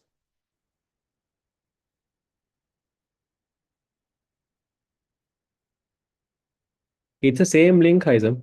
That day I sent you the recording, right? In that same recording link, it's you have filled PDF, unfilled PDF killer.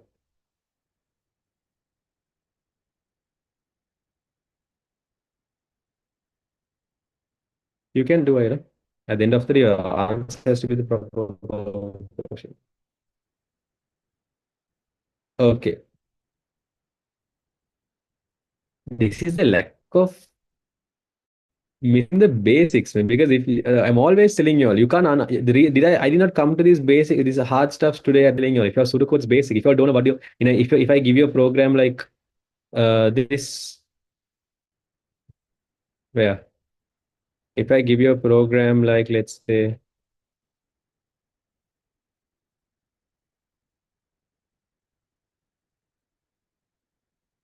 if I give you a program like this, begin count equals 1, while count is less than 10, do display count, count equals count plus 1, end while, end. First of all, you should know how a while loop works. If you don't know how a normal program is work, if you don't know the purpose of this statement, purpose of this, purpose of this, purpose of this, each instruction, if you don't know the purpose, going for question like this is going to be difficult. Okay, so the further we go, questions are going to be harder, harder, harder. So therefore, make sure your basics are proper. How do you make your basics proper? Spend 12 hours or 13 hours and watch this video, which I thought programming for 13 hours. This is the free option. If you want, I can give you the paid, what do you call the recordings? The same thing is more elaboratively there, where you can go and find the, what do you call the same program. You can see here, there'll be a, just go to YouTube and type Mastery Programming Killer. You will get this programming seminar that happened for 13 hours. Okay, so 12 hours. 12 hours recording, 1 hour is out of recording. So yeah, it's a 13-hour seminar. If you go and check this has everything that you need. Basics. What do you mean, Manas? Anyways, for today, we're going to stop from there. Those who have any questions or can stay. By the way, I'm going to teach the second lesson of grade 11. There are some people who have the exams tomorrow where the second lesson is coming. So I'm going to like summarize the whole second lesson in like 40 minutes, maybe. So I'll give a small break. If you all want, you can, those are going to pray and come in. At around 7:10, I'm going to start teaching the second lesson as a summary. So if you all want, you all can stay. Not compulsory. Or should you want it? So if others, if you all want, you can stay as well. Anyways, if you have any questions, you can stay and ask. I put in this in the channel. The recording I'll be put in the community. A movie itself isn't this long because you have in here you learn. Here it's not just about learning. You're doing questions. I'm checking questions. Yeah. Imagine, man, a lesson which I'm taking 4 to 5 months in a class. If I had to complete in one day, see, 4 to 5 months means how much in the class we're taking around 4 months. 4 months, 5 months. So 5 months clearly 5 times 4 into 2. 5 times 4 is 20. 20 into is 40 hours. In the theory class, which I'm teaching for 40 hours, I'm compressing to 13 hours. Actually, more than 40 hours, because I was doing questions as well. What is the second lesson? STLC. Yeah, you can leave and join. I'm just waiting for the answer to the questions. I can't see it. Can you please send it? Haizam, I'll send it after the class. Is it fine? Like once I'm uploading this recording, at once I'll send, okay? Yeah, you can stay. Anyone can stay. It's completely open. Oh, Zidane. Understandable. Isn't the class on Wednesday? Yeah, theory class on Wednesday. Some of them have exams tomorrow, so second lesson is coming, it seems. So I'm going to teach a second lesson. If you want, you can stay. Yes, I know.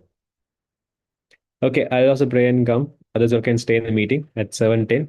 I'll be starting to teach the second lesson, which is SDLC. If you have any questions which I did not answer, drop in the chat again. I'll check because I remember replying everything. Will you teach the second lesson later? Yeah, yeah, in the class I'll be teaching it. I'm just giving a summary because she has exam tomorrow. Yeah, yeah, come, but before that, make sure tute is complete, Rushta. Pascal program, the program name is written with a space, is it wrong? Yeah. The same rules you follow, giving a name for variables, the same rules you follow for Pascal as well. Okay, I'll also pray and come. You all can stay at 7:10. We're going to start, okay?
Guys, give me a few more minutes and let's start at around 15, okay? 7:15.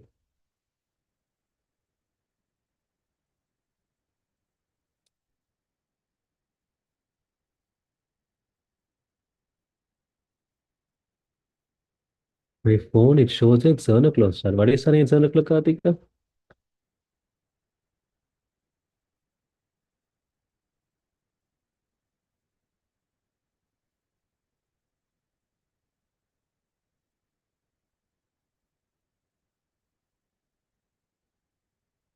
That if there's anyone who's joined late, the paper class was from 5 to 7. We are done with the paper class questions. Some of them have exams tomorrow, and they said the second lesson is coming. And because I didn't teach the second lesson in the class, I'm going to summarize it now. So at 7:15, I will start teaching the second lesson. Okay. I will share the link of the group. So basically, those who are not there in the group, click on that link and join the group. We'll be starting at 7:15, okay?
Okay, let's start.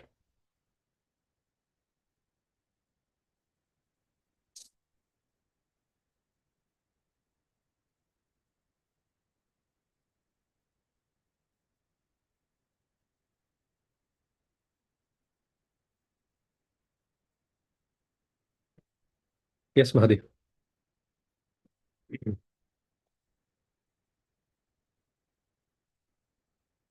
Okay, let's start. Oshit, are you here?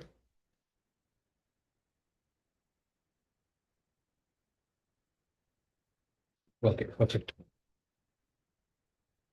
Tudun, tudun, tudun, tudun, tudun. So basically, your second lesson is there at which is SDLC. Okay. And if you're wondering what does SDLC stand for, SDLC stands for Software Development Lifecycle, or else you can also call it as System Development Lifecycle. Now, can you remember when you were in the primary grades, you all had this subject called ENV. And under this subject called ENV, you all learned about how the butterflies formed, that cycle. Where did it start from? At the first stage. Okay. And then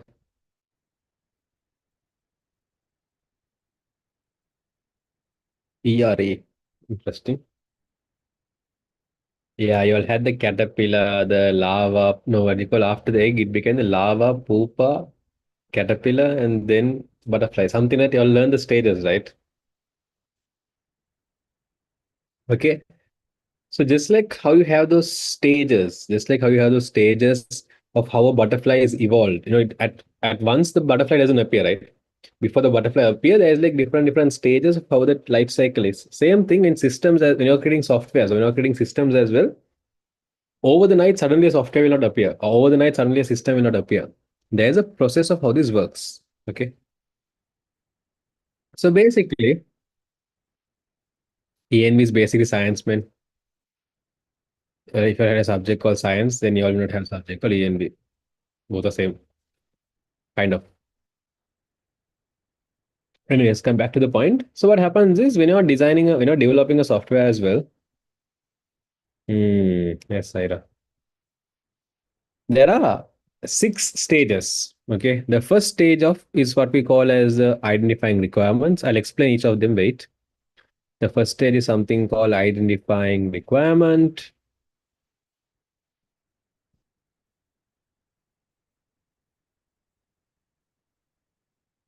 Second stage is something called as designing the solution.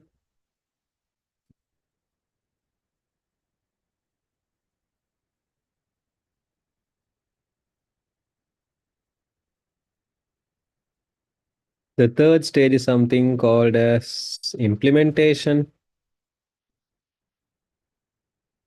also known as coding the solution.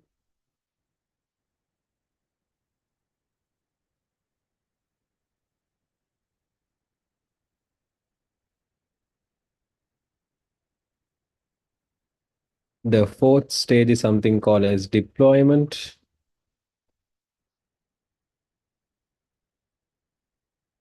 also known as publishing the solution.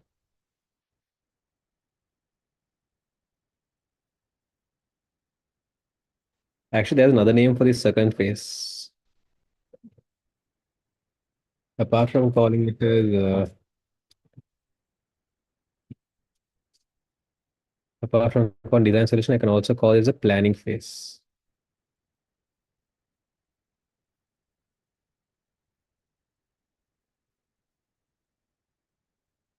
Anyways, after you deploy the solution, the fifth stage is something called as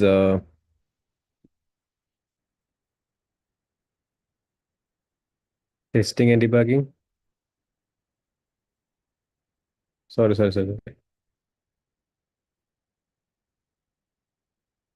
Fourth stage is testing and debugging.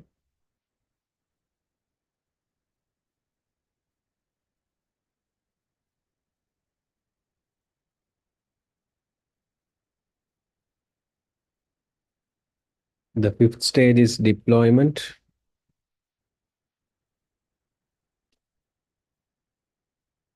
also known as publishing the solution.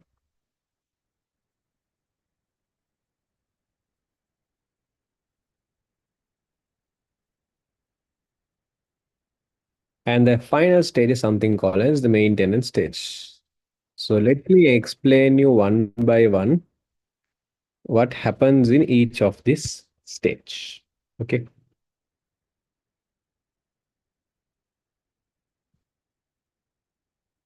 Should we know this in order? Yes, you have to know this in order. Because it stages, like for example, if you take butterfly forming also, there's an order, right? Can we mess up that order? Can we say caterpillar will come first, egg will come second, the pupa will come third, butterfly will come fourth? If I mess up that order, is it correct? No, because that's the life cycle. It's a stages. Okay. So these all step by step, which happens. So let me explain how this works. Okay. Normally, when you're going to build a software, always you build a software for a purpose. Okay. So let's say we have a client. Client is means our customer. Okay. So let's say our customer is coming to us. So who do I mean by us? We are the software development company. Okay. Software development company. So let's say the client is coming to us and being like, okay, um, I have a problem. I want a system, right? Now, without understanding their problem properly, can you give them a proper solution? Let's say a person is coming you with a problem. If you don't understand their problem properly, can you give them a solution? Obviously, no. So first step we should do is you have to identify what their problem is. So identifying requirement, this is indirectly what you're doing is you're trying to understand the problem. You're trying to understand the problem. Now, for you to identify the requirement, there are different ways. That means for you to understand some person's problem. Okay, what does he want? Okay, what does he want? There are different ways you could follow. Okay, one thing which you can do is you can go and talk to the client. So I'll put this phase one. Okay, in the phase one thing you can do is you can talk to a person. You can talk to that person, ask, okay, what is your problem? Okay, so this is your problem. No, okay, this is how you can fix. You can have a discussion, right? So if you're going to talk to a person and identify that person's problem, that one that method of identifying the requirement we call as interviewing. So interviewing is one way of understanding a person's problem. Apart from interviewing, let me just change the network. I got a message that my network is slow.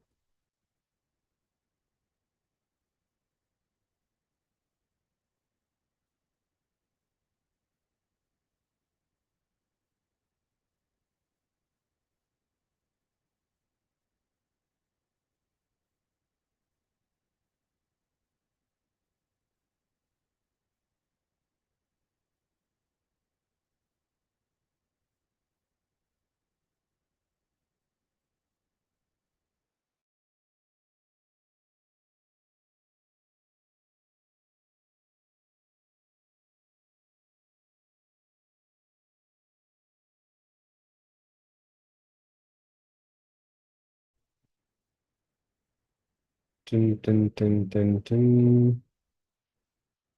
Okay, can you hear me properly now? Am I clear? Okay. So apart from talking to the customer and identifying the problem, some other ways you could do is, let's say you can now imagine, for example, I want to create a website for you all to purchase the recording.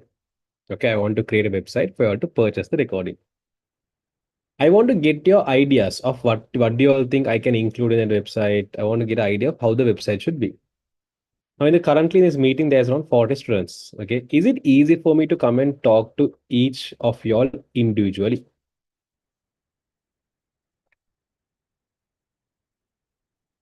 No, It's very hard for me to come and talk to you all individually. It's difficult for you all as well as me.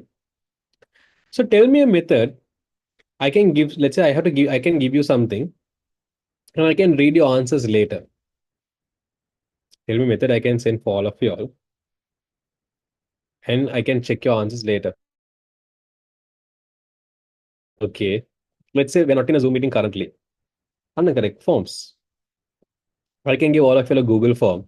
Okay, I can give all of you a Google form. Or if it's a physical class, I can give all of you a question paper and I can ask all of you to fill that, right? So once you all fill that, I can get your ideas. I can be like, okay, what do you think about this? What do you think about that? I can ask you some questions. So if I'm going to give you like that a Google form or else a question paper and understand your requirements, we call that method of collecting that method of like obtaining the requirements as questionnaires. Using questionnaires, I can identify your requirements.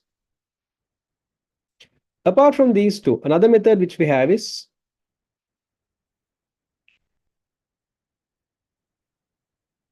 let's say you have to create an attendance marking system for a institute. Let's say there's an institute, you go for classes and they want a attendance marking system.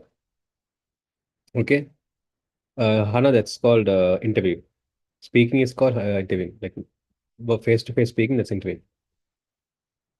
Come back to the question. Let's say there is an institute that has, what do you call an attendance marking system, but currently they are marking everything only using pen and paper, manual attendance. So you want to create a attendance system, but first of all, you want to understand currently how they're doing the attendance, because only if you know currently how they're doing the task, then you can show them a better solution, right? So how can you know what they're doing currently? By doing what? Apart from talking with the people, apart from giving them a questionnaire, you're in an institute, you want to understand how their workflow is going. How can you understand? For example, let's say you want to know how the master academies currently how their attendance system is working. Give me a moment, guys.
Sorry, got an important call. Yes. So basically, if you want to identify how their current workflow is, you will just go and stand there and you're going to just watch at how everything's happening, right? So how do you call this process? As just standing and looking at how things are happening and by understand, like how do you call this looking as? Correct. Just looking at things and trying to observe. I mean, understand, we call this observation. Okay. So apart from interviewing, questionnaires, observation, you can collect sample documents, and then apart from that, there's one prototyping. Okay. Another thing you can do is there's something called prototyping. Now, have you all seen this like educational fair? Do you all know there's something called property fair? Property fair in the, like a fair which they come and show different houses and apartments, and people be like, wow, there's a nice apartment. We can go and invest in all those stuffs, right? We can go and buy a house. Do you all know what you mean property fair? You all don't know. This is what a property fair would look like.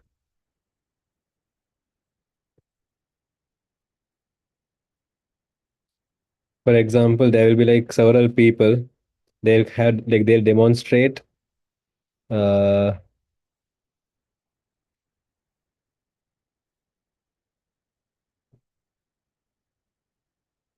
They'll demonstrate different houses. For example, you can see here there'll be different companies.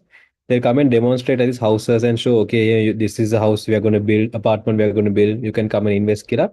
One companies will do. Now you can see they have made a demo here, right? In every countries they have this man. It's property fair. It'll happen once in a while in one places. So if you look at this here, the structure, is this a real building? Like, can you go and live inside this? As a human, can you go and stay inside that place? No, you can't. So what we do is we show you just a sample. We just show you a sample and we like a similar sample, not the exact product, something similar to the product you're going to buy. So we might show you something similar and be like, okay, these are product. What do you call these are product we are going to build? What's your opinion? Do you like something? Do you like something like right? Same thing as well in proto. There's another way of finding requirement that's called prototyping. So prototyping means you create like a demo, or sometimes you might create the demo, or sometimes you might show a demo. Now, for example, let's say if someone comes and tell me, okay, they want a website for students to come and purchase lessons, I will show them the master online website. So these are prototype. I will show this prototype to my customer and be like, okay, do you want a website like this where students can come? They can select their medium, they can select their grade, and then they can select the subject they want to purchase, and they can add to cart the lessons. Kila, I can show this as a demo. So that person will tell, oh, okay, I like this, I don't like this, I don't like this. Can you do this like this? Can you do that? Kila? I'm showing him a demo, and using this demo, I'm going to find his requirement. That is what we call as prototyping. You're showing something similar and identifying the requirements. Is that clear?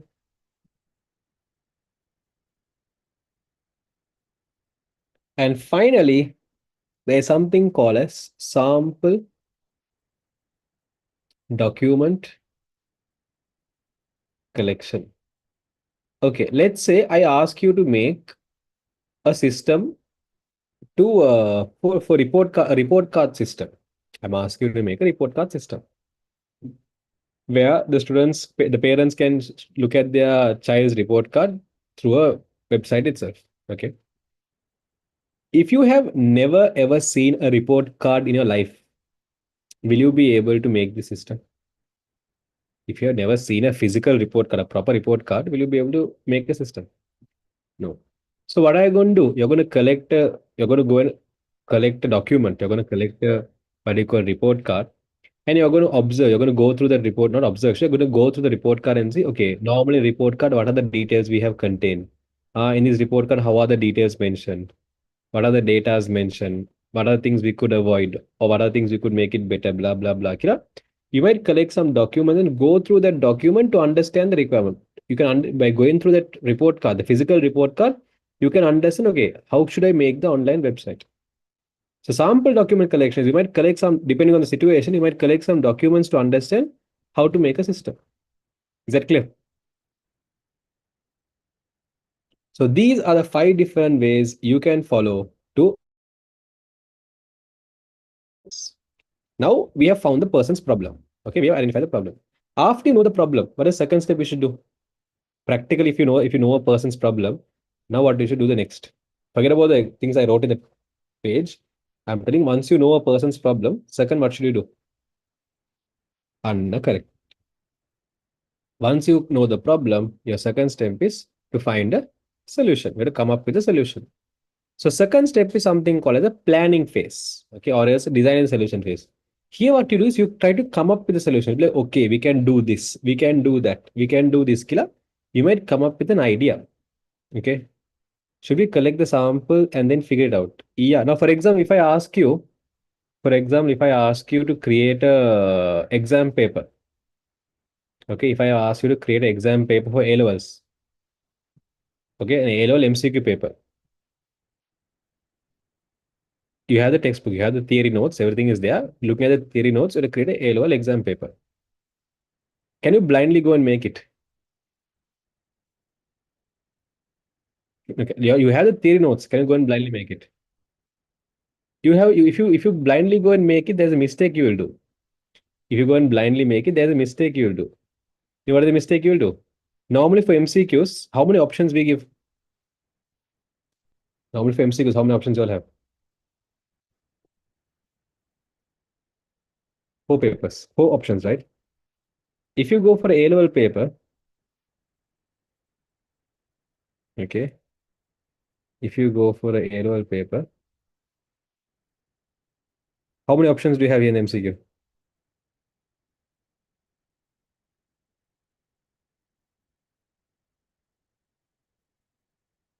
Hmm. So if you have never seen a A-level paper, will you know that, oh, okay, when I'm making the paper, I should include five options? No. So now do you understand what do you mean by sample document collection? You collect some documents, you go through them to identify not the problem mainly, but you can identify what kind of thing that person is expecting. You can understand how to what you should make. You can understand better on what you should make. Yeah, and the number of MCQs are different. If you look at the number of MCQs, you can see it's 50. So for you to understand what to create, first of all, you should have some samples. So looking at that samples, you will know how to create a new product. So that's what sample document collection is. Got it, Hannah?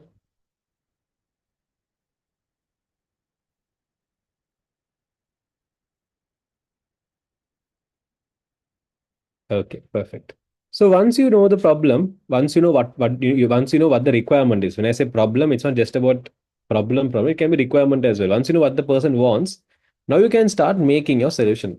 So when I say planning the solution, you'll try to understand. Okay, how can we make it? Blah blah blah. You might sometimes figure out, should we make it as a website? Should we make it as an Android app, or should I make it Apple app, or a desktop application? You might be able to. You might sometimes figure out what kind of application to make. Apart from figuring out what kind of application to make, you might have a rough sketch about how the application will look like. Okay. So the idea of how it might look like, you might be now normally call it as UI design. UI design means user interface design, how the application might look like. Then you might have a rough idea of the technology used. Technology means, is it going to be a website, or is it going to be a mobile app or desktop app, or you might figure out that. Then there's something called database design. You're going to figure out what are the data we have to store, how to store them, how many tables we have to create, all those stuffs. So in this planning phase only, you will identify what is the solution we are going to make. You will get a rough idea. Is that clear? Okay. So for example, if I'm going to consider this to a practical situation, an untechnical practical situation, in identifying. So let's say you're supposed to make a there's a birthday party or something. You're supposed to make a cake.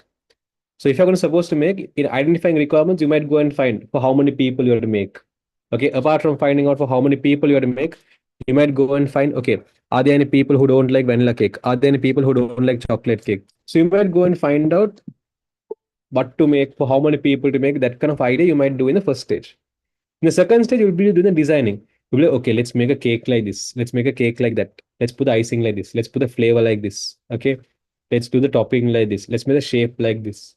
That's how you might identify, you might come up with the idea of what kind of cake to make. Okay. Then third phase is the implementation phase. Implementation phase is now once you know the problem, once you know what are you going to make, in the third phase, you start building it. So this is where you start typing the codes, all those the program within the first lesson, the programming, right?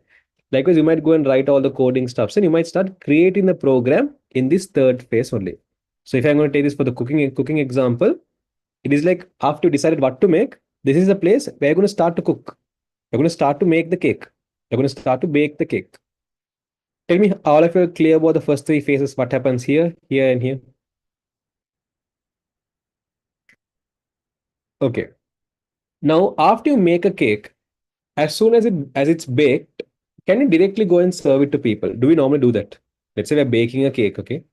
If a person is baking the cake, as soon as the bake is done, like baking is done, will they go and serve it to people? No. Before they serve to people, they will do something else. What will they do?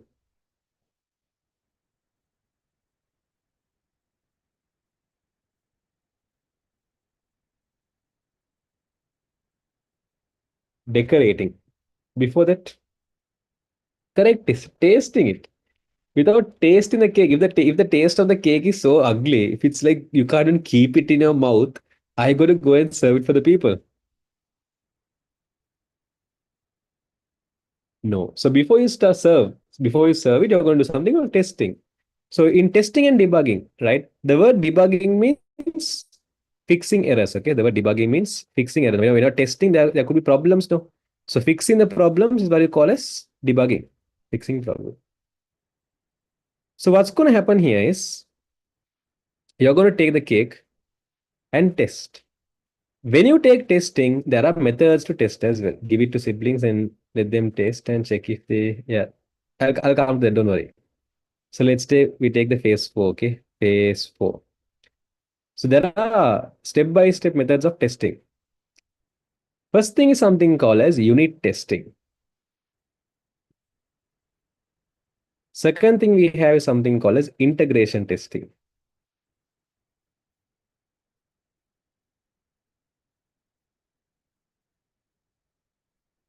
The third type of testing is something called as system testing.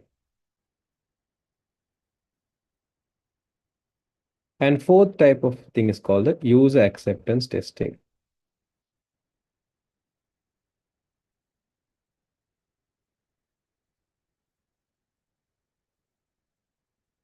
Okay, so what you're going to do is when you're making cake, have you ever noticed sometimes they don't put the egg and all directly inside the bowl itself?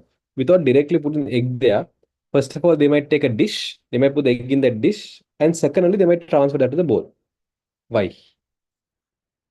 If you have seen people making cake, you all know directly they don't put the cake eggs and all inside the bowl, the big bowl directly, the main bowl.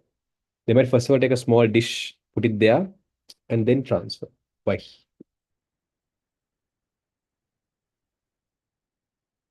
Correct. Exactly. So when you're cooking, there are possibilities that your cake can get spoiled as well. Your cake can be spoiled as well.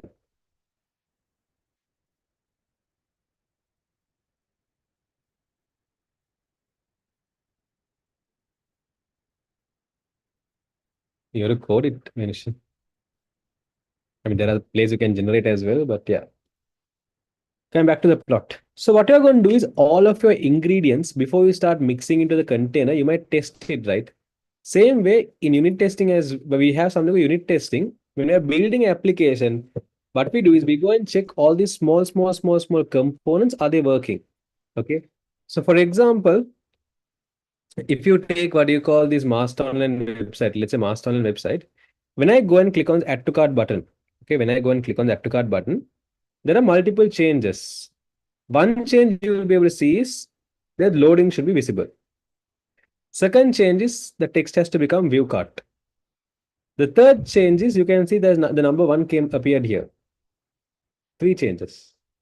When I again go and click on add to cart here, again there'll be three changes, right? See the word is loading is showing, view cart is showing, number two came here. When I go and click on add to cart here, same process. So you can see when I go and click on something, multiple actions are happening, right? In unit testing, I have to individually go and see is it happening. So first thing I might do is I'm like, okay, when I click on add to cart, did that loading show? Pass. When I click on add to cart, did that view cart show? Pass. When I click on add to cart, did the number change? Perfect. When I click on this view cart now, is it showing the cart? So this is what unit testing. In unit testing, we are going to go and check small components. Is everything working properly?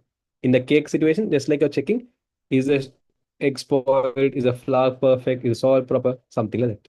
Is that clear? Understood what is unit testing?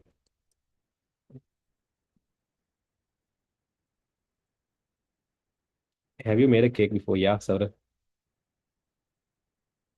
Anyways, I will clear with what do you mean by unit testing. Okay.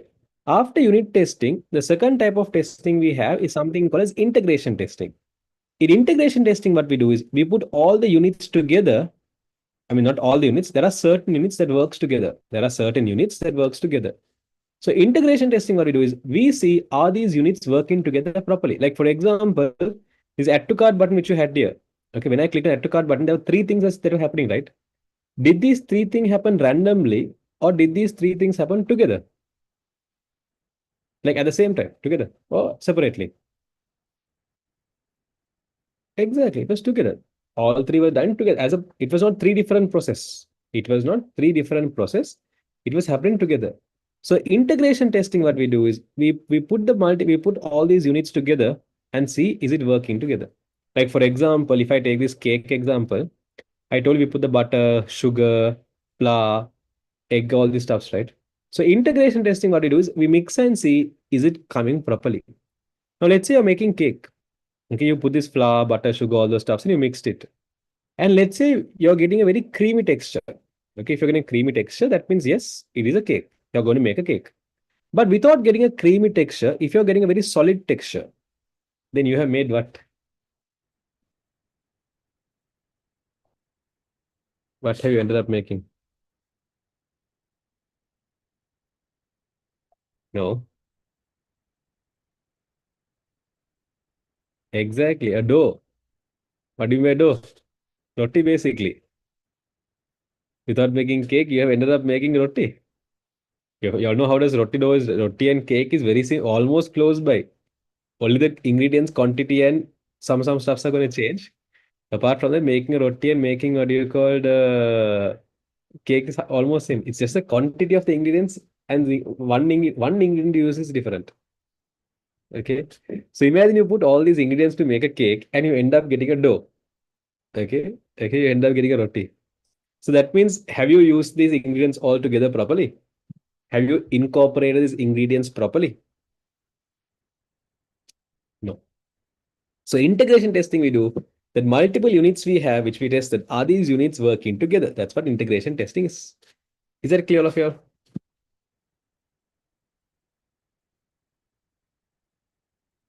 Perfect. I tried making brownies and gave it to my teacher without tasting it, and she told it tastes awful and told me never make it again. Sad life. Basically, cake and brownie was almost same. If you take cake and brownie also almost 80 to 90% same.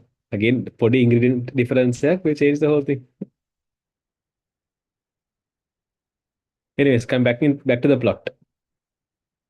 Let's say you make the cake and now you have the cake.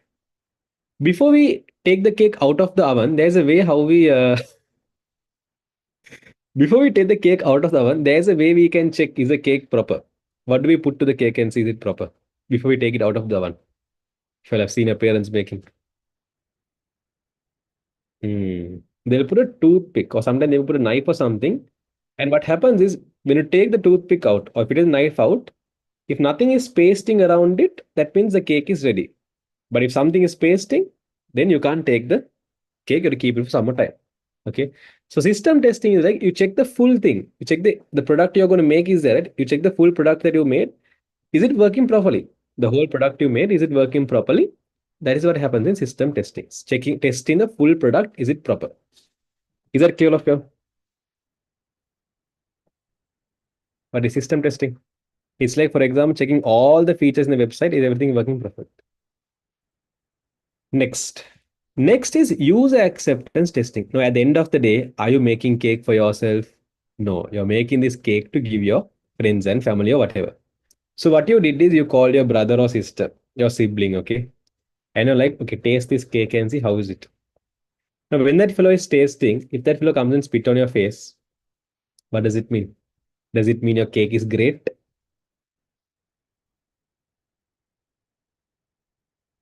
No.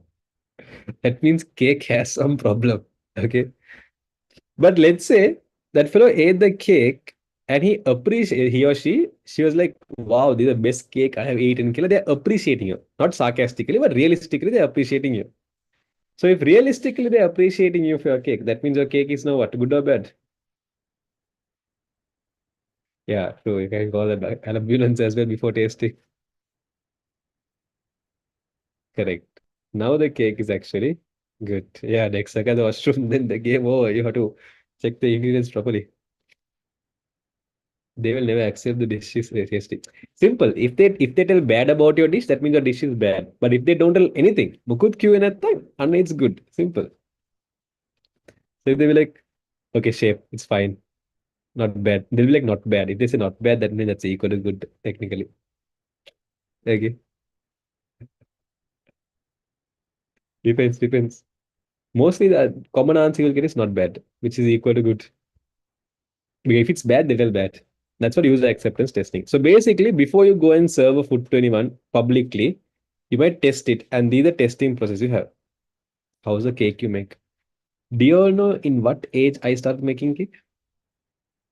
First alone? What's your guess? Okay, give me a grade. I can't remember the age. Just give me a grade.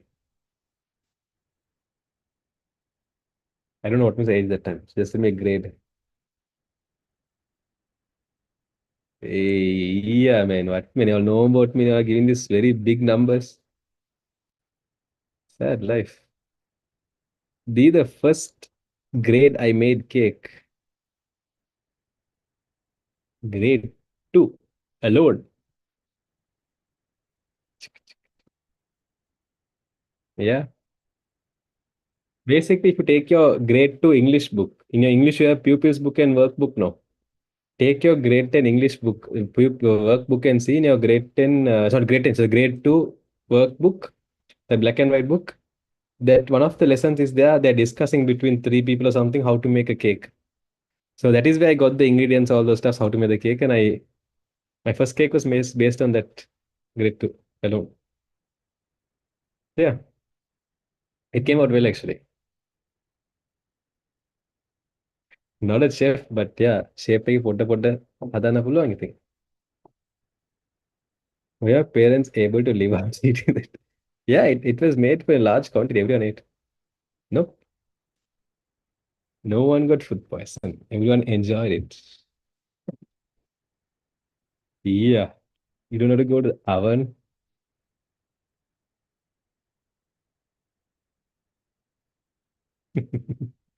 Anyways, we had some other book in grade two, sir. Full English medium schools, sir. In grade six, and we started using government schools.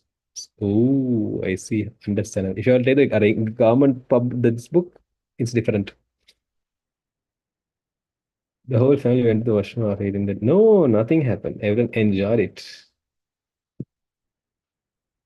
Even for Eid, I made something this time. What did I make for Eid this time?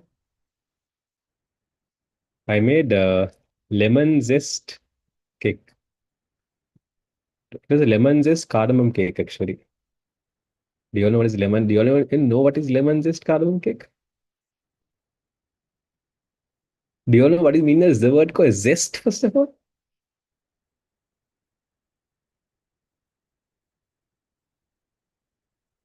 It was also passion glazed. It was a passion glazed lemon zest cardamom cake. So if first is the people who hasn't gone for the kitchen, they'll be like, what is this zest? What is this glaze? What is this?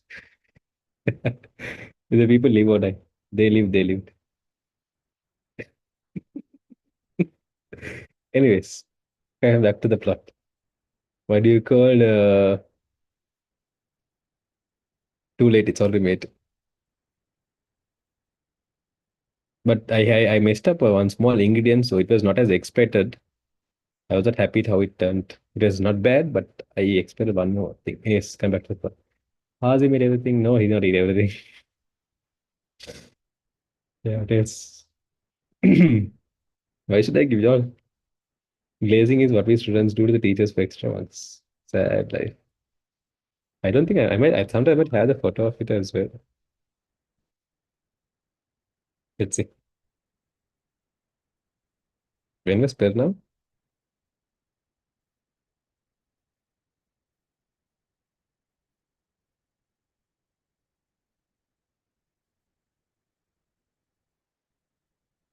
Let's see. Let's see.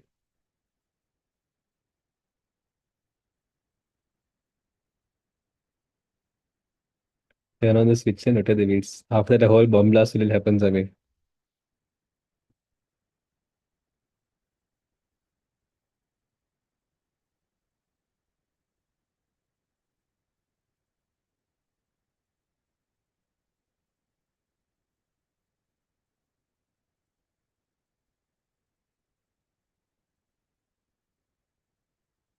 I can't find it. When was Eid, man?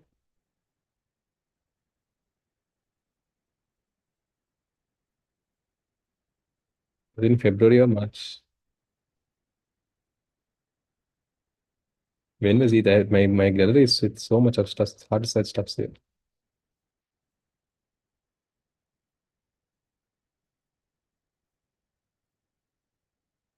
But none of you all know any of these. You're also like me, shocking.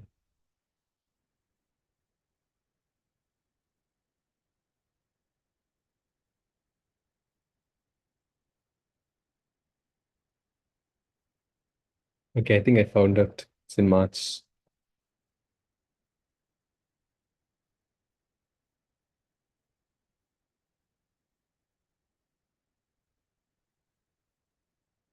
March, 14th March. Now I'm in my gallery. March 21st. Good job. Oh, it's very easy for me to scroll. Like 21st March.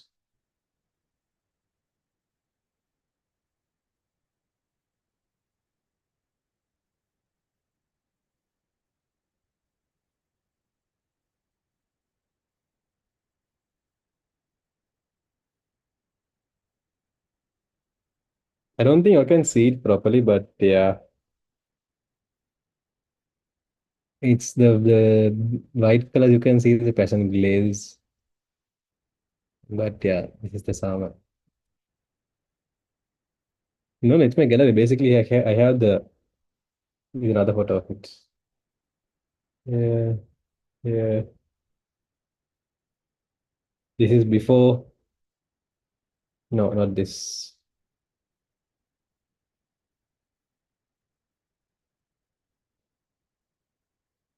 This is when it was baking.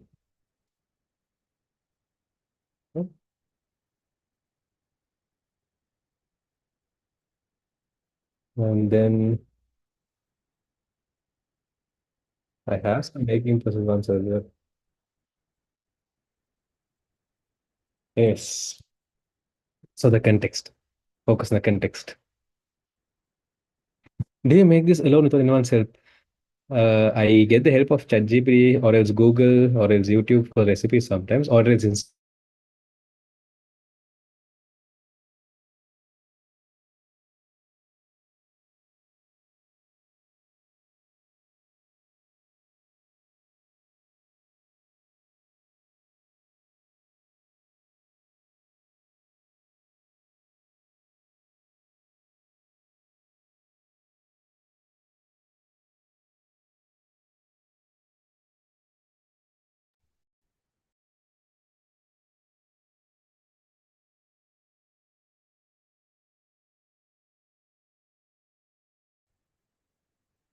sorry on the interruption. A call came and the network got interrupted.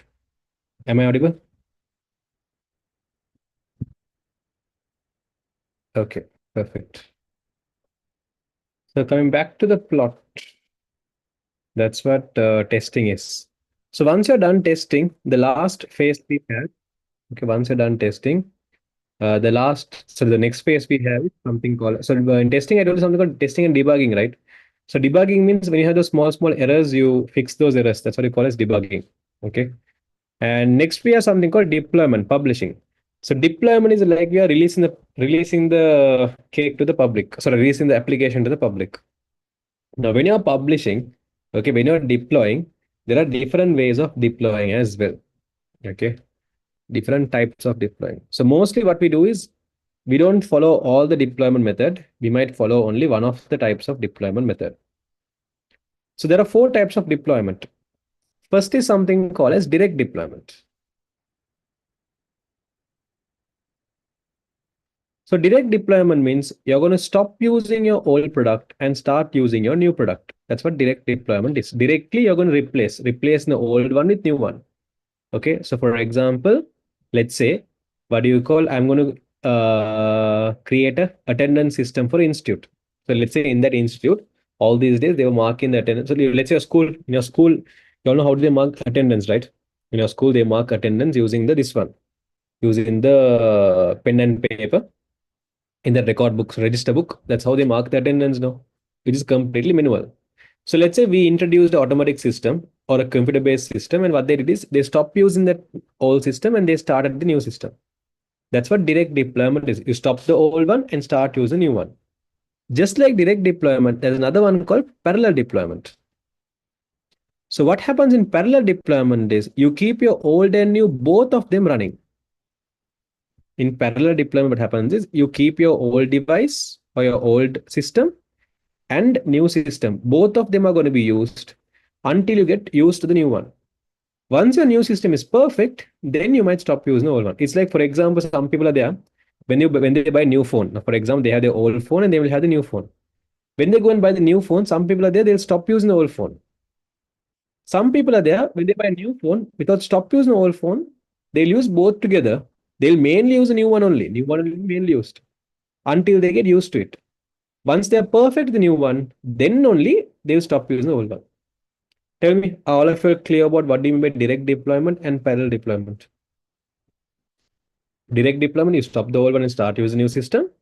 Parallel deployment, you keep both of the systems running. You'll mainly use a new one. So in issues, you can come back to the old one now. Perfect. Apart from direct deployment and parallel deployment, the next type of deployment we have is something called as pilot deployment. Now, sometimes when you're publishing the application, there could be, you might not be confident enough with the application. You might be like, sometimes there could be problems. No.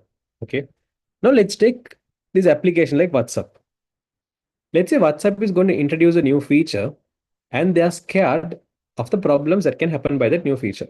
Because, for example, if you take WhatsApp, WhatsApp is used by how many people? Let's see in Google.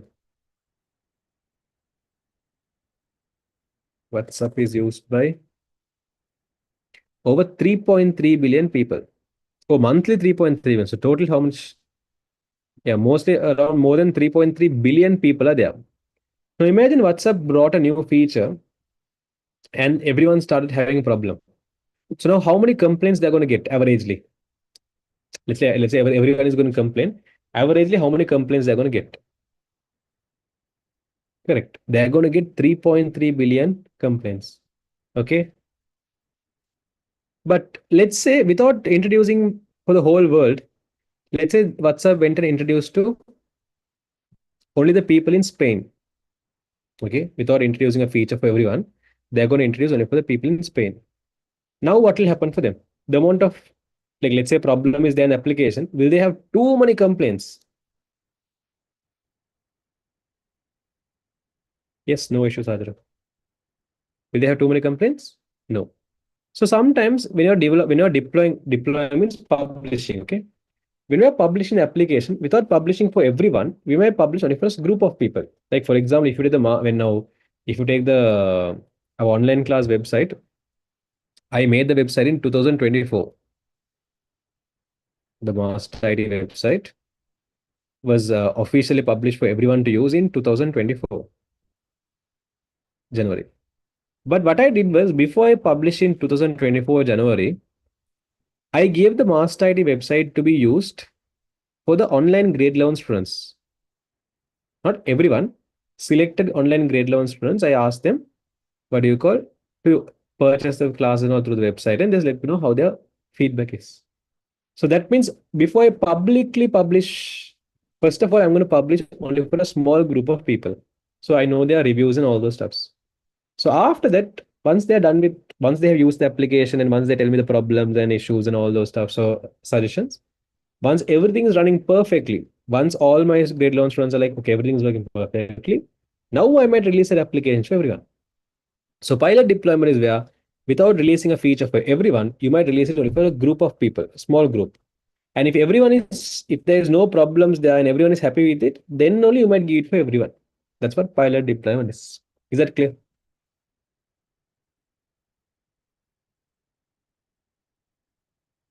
Understood what you mean by pilot deployment?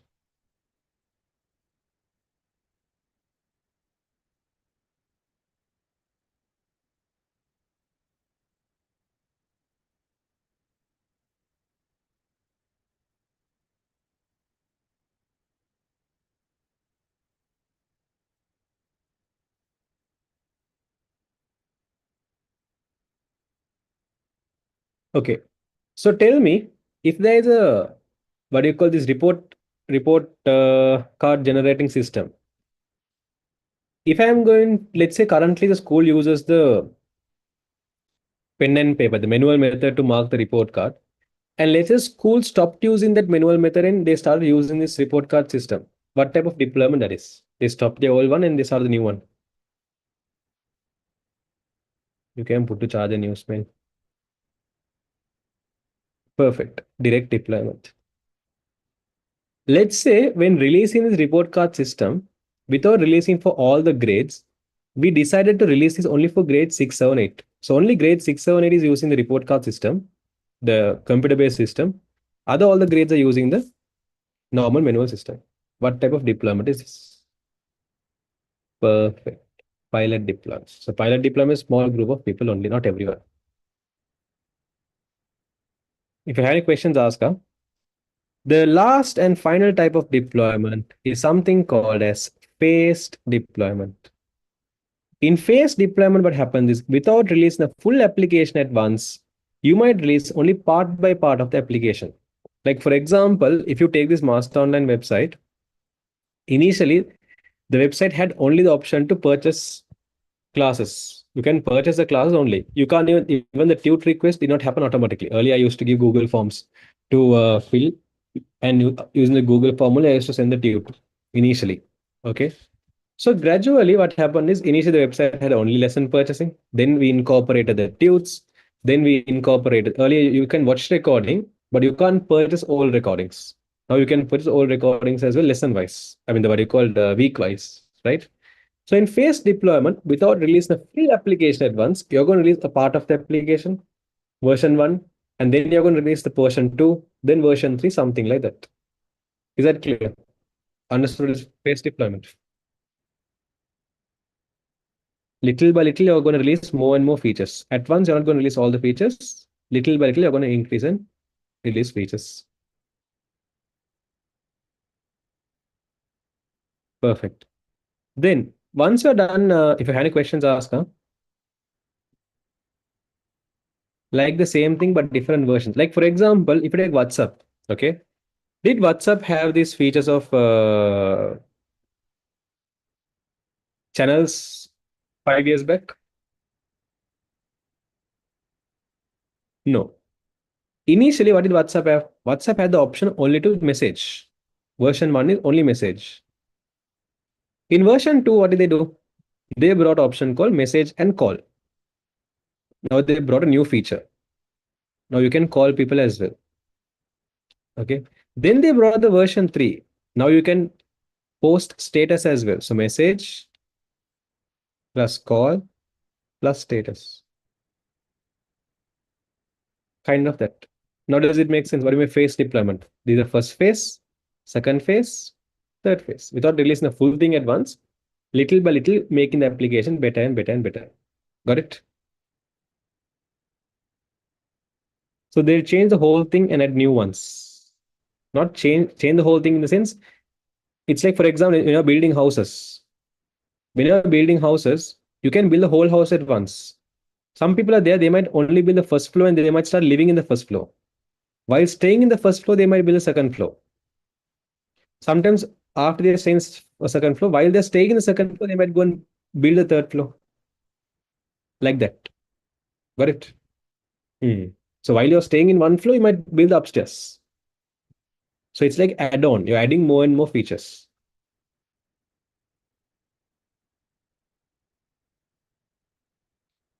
This is the advantage of doing this is, you can take time and do it little by little, right? Now, direct deployment means until you complete the full application, like until you completely build the three floors, no one is staying. Until you complete all 3 floors, no one is staying, right? If it's direct deployment. But parallel, if it's going to be a phased deployment, you can just make one floor and people can start living. So it's fast. You can go to your house faster. Will the old system get replaced or will it be still in use? It's not like system is getting changed. It's not when I say old system, when I say the old system and new system, what I meant here as old system and new system is, for example, let's say all these days you were using WhatsApp to message. Now you stopped using WhatsApp and now you're starting to use Telegram to message. Two different applications. That's what old and new. Two different systems is old and new. These are not two different systems. These are called two different versions. Now, for example, do you all in Play Store you have the option called update, right? In Play Store and App Store, you can go and update applications, right? So do you update the application or do you replace the application? What do you go and do in your phone?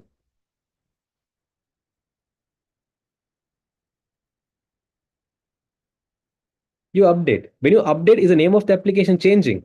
Is WhatsApp going to be called another name? No. So it's WhatsApp only. Here's WhatsApp only. So what is changing? The version. We call it WhatsApp version 1, WhatsApp version 2, WhatsApp version 3. Makes sense? So it's not that we're replacing, it's that we're updating, adding more features to an existing system. Make sense? Will we finish this lesson in about 2 weeks in theory class? Yeah. That's why I'm doing it very fast. You can see now already we have completed four the whole lesson is about these 6 things only. So we have now completed 5 parts already. Just one more part is remaining. And done. This I said the second lesson is a very small lesson. You can, if you saw the tute itself, you notice now how thin is the tute.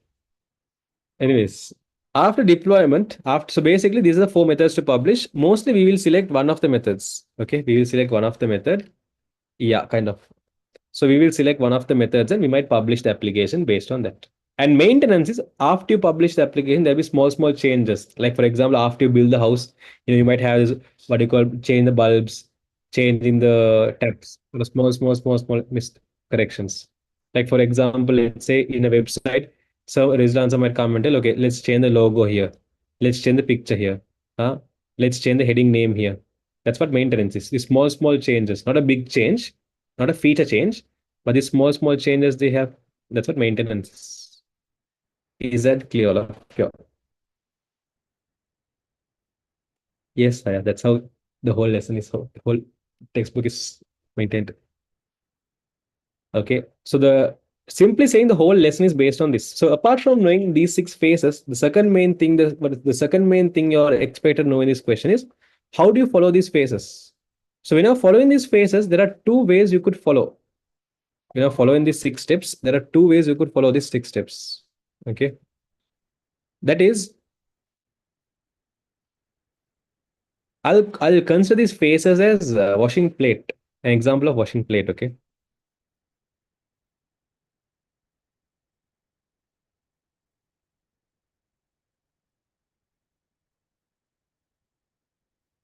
simple capital is not a problem, Hana. At the end of the day, after the word end, full stop has to be there. That's what a compulsory is. Okay, to wash the plate, there are multiple steps. For example, why is it Dino and Red Bar? Here, it was for one of the themes asked. The teams, the monthly theme people, they will know. Anyways, coming back to the point. When I'm washing the plate, there is a step-by-step process. Each of you will have a different way. I'll tell you my way. My method is first of all, you clean the dirt. Like if there's any bones or any other fix, like solid dirt, you clean the dirt. Second step is I do water wash. You wash with the water and you might scrub just. Then take those like arnums and oils and all those stuffs. Third step is you apply soap. Fourth step is you again put water wash.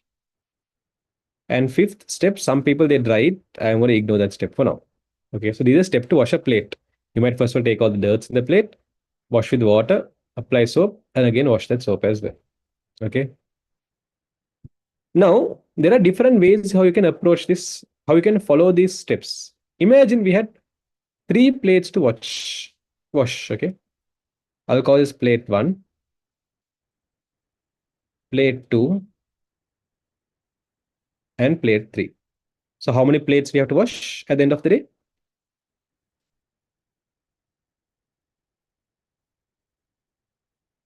How many plates are there? Perfect. There is 3 plates. Okay. Now, one method I can do is first of all, I'll clean the first plate, second plate, third plate. I'm done cleaning all the plate. Once I'm done cleaning all the plate, I'm going to wash the first plate, wash the second plate, wash the third plate. Then apply soap for the first plate, apply soap for the second plate, apply soap for the third plate. Then wash the first plate, wash the second plate, wash the third plate. This is one approach. Okay, this is one of the approach. In this approach, I'm completing one phase and going for the next phase. You see, I'm completing one phase. Like the word phase means like step. Okay, one stage. So I'm completing one phase and going for the next phase. So phase by phase, I'm completing. There's another approach as well. The other approach I have is I can first of all clean the dirt in the first plate, then wash the first plate, apply soap for the first plate, again wash the plate. Now one plate is done. Now take the second plate, clean the dirt, apply water, apply soap, apply water. Second plate done. Take the third plate, clean the plate, again wash the plate, apply soap, and wash it. So here what I'm doing is, in the second approach, first approach, I'm completing one phase. So this is one phase. Huh? This whole thing is one phase, this is another phase. Okay, this is one phase, this is another phase one, phase two. We have four phases. Huh? Second approach is I'm completing requirement by requirement. So what is my requirement? My requirement is wash three plates. So I'm completing here requirement by requirement. Actually, what is the method you all follow when you all are washing plates? Method one or method two? Approach one or approach two? In approach one, you're done with one plate, then go for second plate, then go for third plate. In sorry, method two. In method one, you complete phase by phase. What do you think is the best method when you're like washing plates at home? In a home situation, what's the best? I haven't washed dishes. Sad life. Actually, if you're a person who washes dishes at home in bulk, first method is easy. You complete one phase, you go for the second phase. Complete second phase, you go for third phase. Okay. But do you think you can follow this method anywhere and everywhere?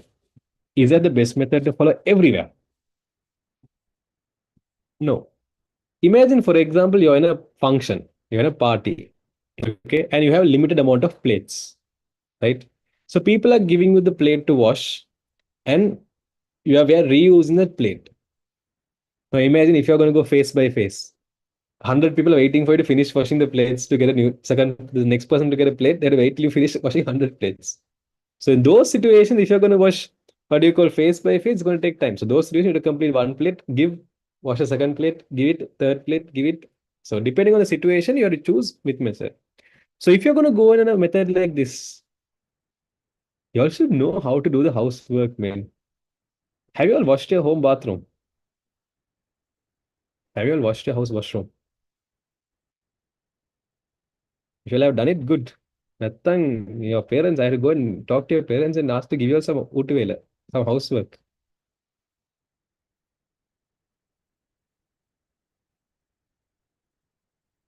When we were kids, we had the school holidays, no April holidays, December holidays. What do we do there? Get the maintenance at it.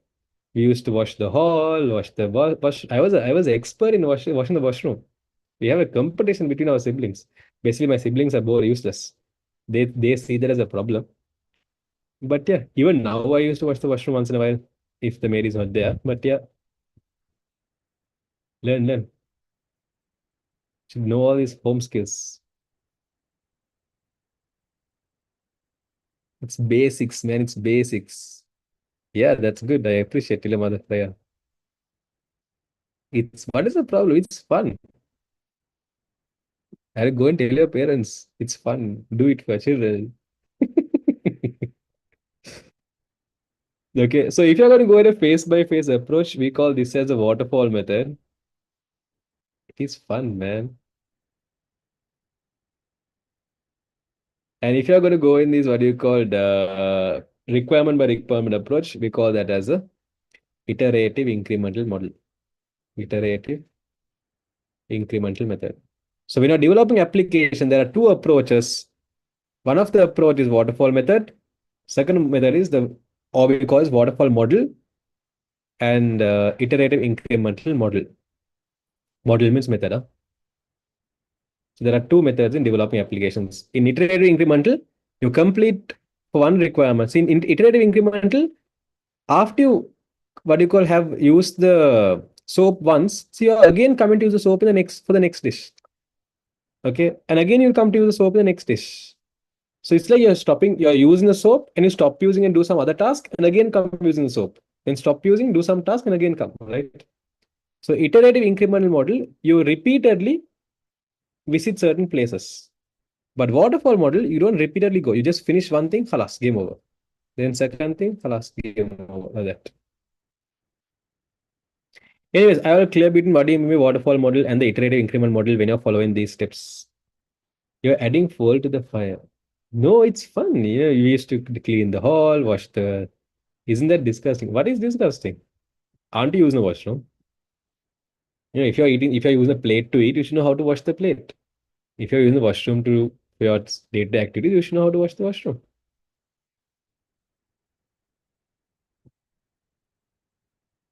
What about prototyping and spiral? Prototyping is not a what do you call model.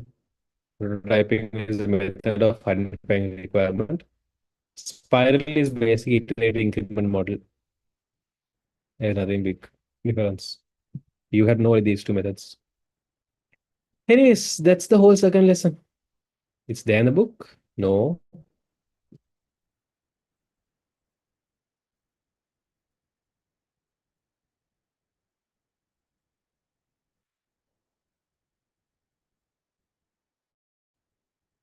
Yeah, if you want, I can discuss the question as well.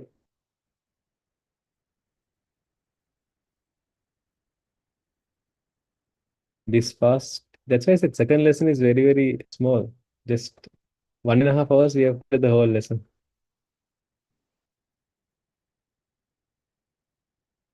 Yeah, let's discuss a question as well.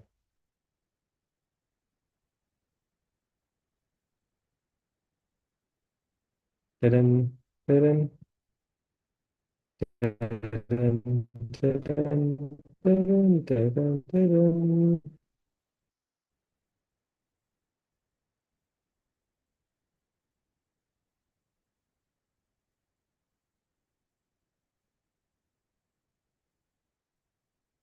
Those two are SDLC models. Yeah,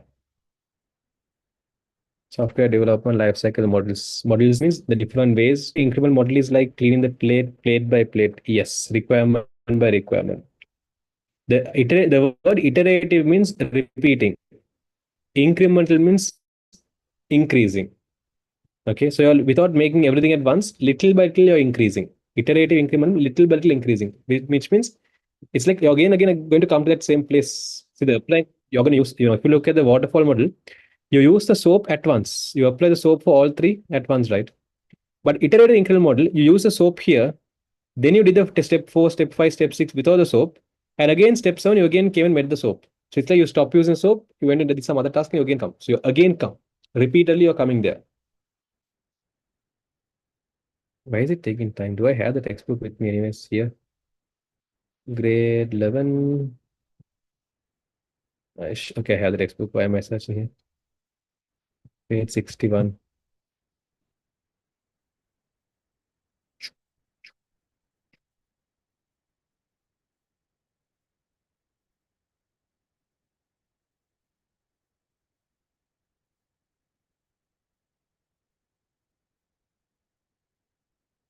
You mean these four? You all don't have to know about prototyping model because in prototyping model and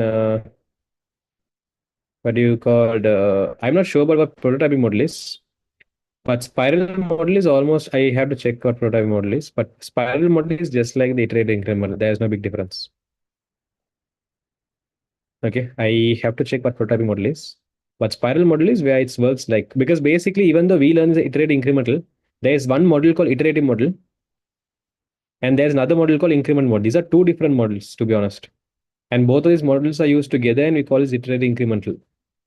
But there's another model called iterative model, and there's another model called incremental model.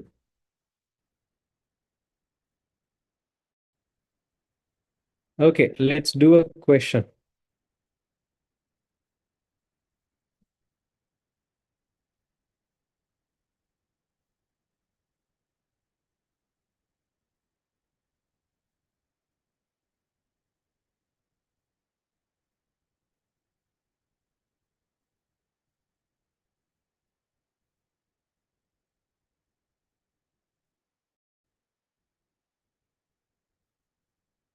But on a serious note, you all ladies and gentlemen, you all should know how to some get better from. Yeah, I'm serious.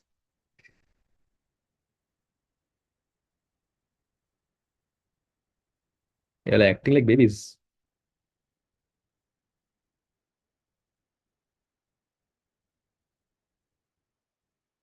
Okay, this paper doesn't have a question.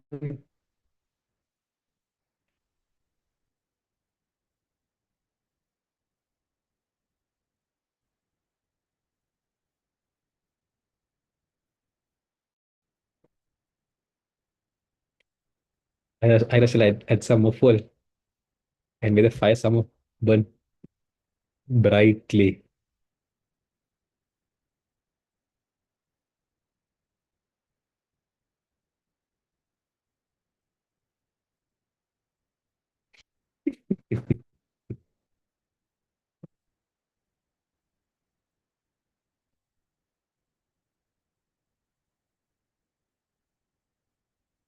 How to find, and I'll talk about that in one of the paper classes because we'll be doing database questions as well.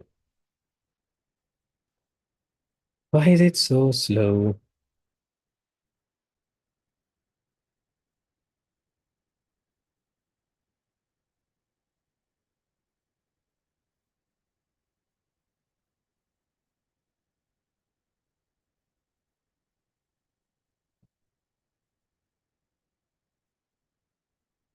Indirectly, I have done a experience seminar today. Man. See, the whole seminar experience lesson is taught, and we're doing questions as well.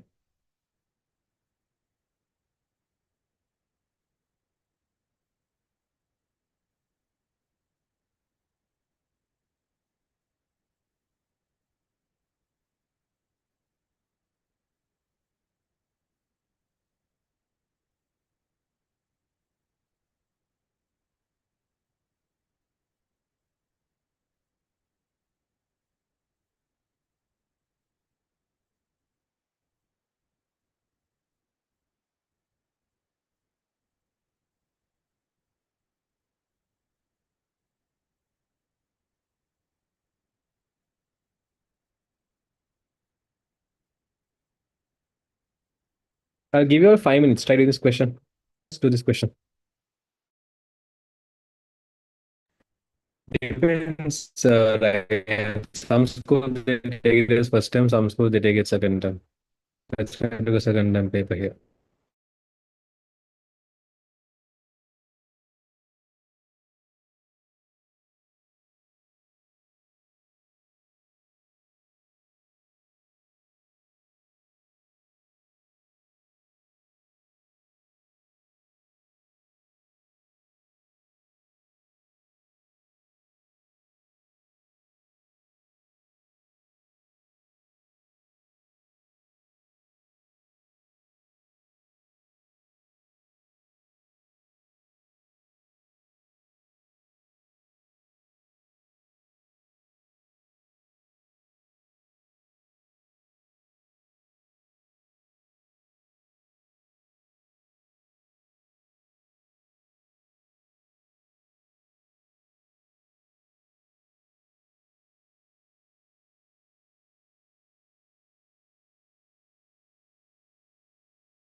Okay, are you done?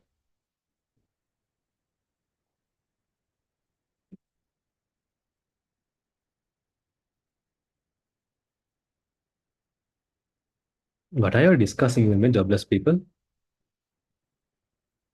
But it's unfair that dash dash have to do everything. Nay, we have to work so hard that bring up a having. Ade, why are you talking like those? This one's been English literature book. There's a chapter, the bear, right? I think so. There's a discussion like that going here.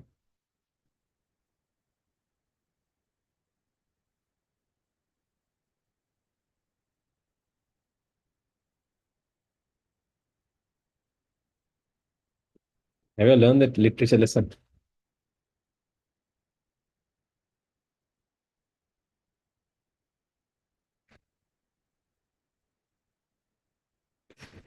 That is where you talk about this. It's the bear, right? That's where you that will go to collect that what do you call loan amount, and that lady will be jabbering.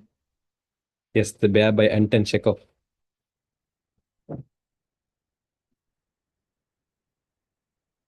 Why, Hannah? Yes, Popova and Smirnov. No, yeah, yeah, and we have that this fellow as well. What do you call that? There was another maid character, and that Luca. Yes, not bad. I can remember the whole lesson. Can you all remember the story though?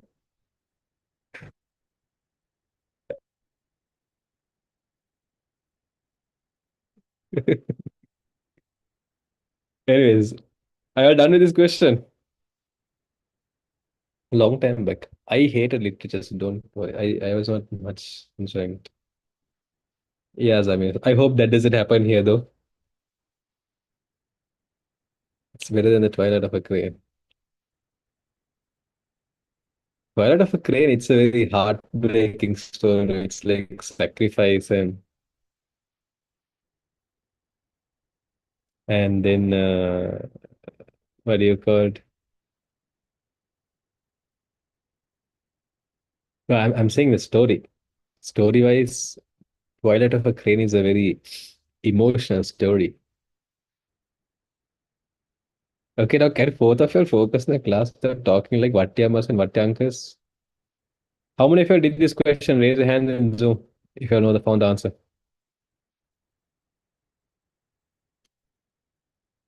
Then, then, then only I did the question.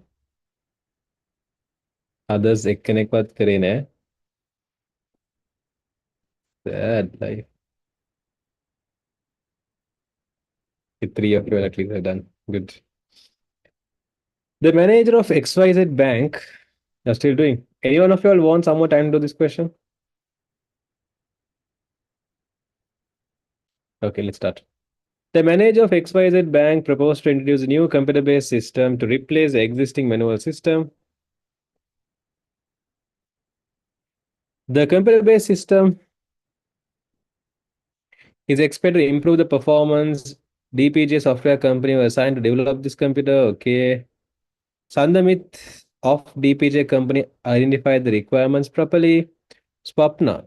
Hey, there was a drama in Sirius TV called Swapna around 10 years back. Selected the development software, computer language, and architecture to develop the system.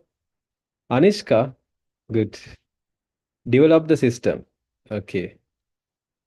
Suggested by Swapna and Vishmi. Okay, so Swapna and Vishmini has suggested the language. Are you having the memory of a mammoth?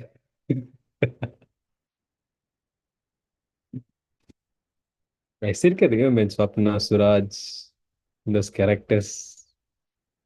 Anyways, yeah. Although Oceany test checked the system for bugs, the system was installed in a bank by Dineth. So Dineth had installed the system. Who worked technically well. After 3 months of installing, Yenuli made several changes to the computer base, which was requested by the employee. Fine, perfect. Write down two methods that Sandamit can use to identify requirements. Okay, tell me two methods we can use to identify requirements. I gave you 5 methods. Out of those 5 methods, just tell me some methods we have.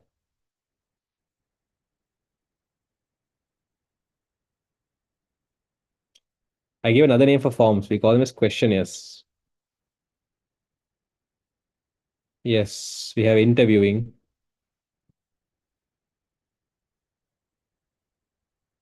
observation,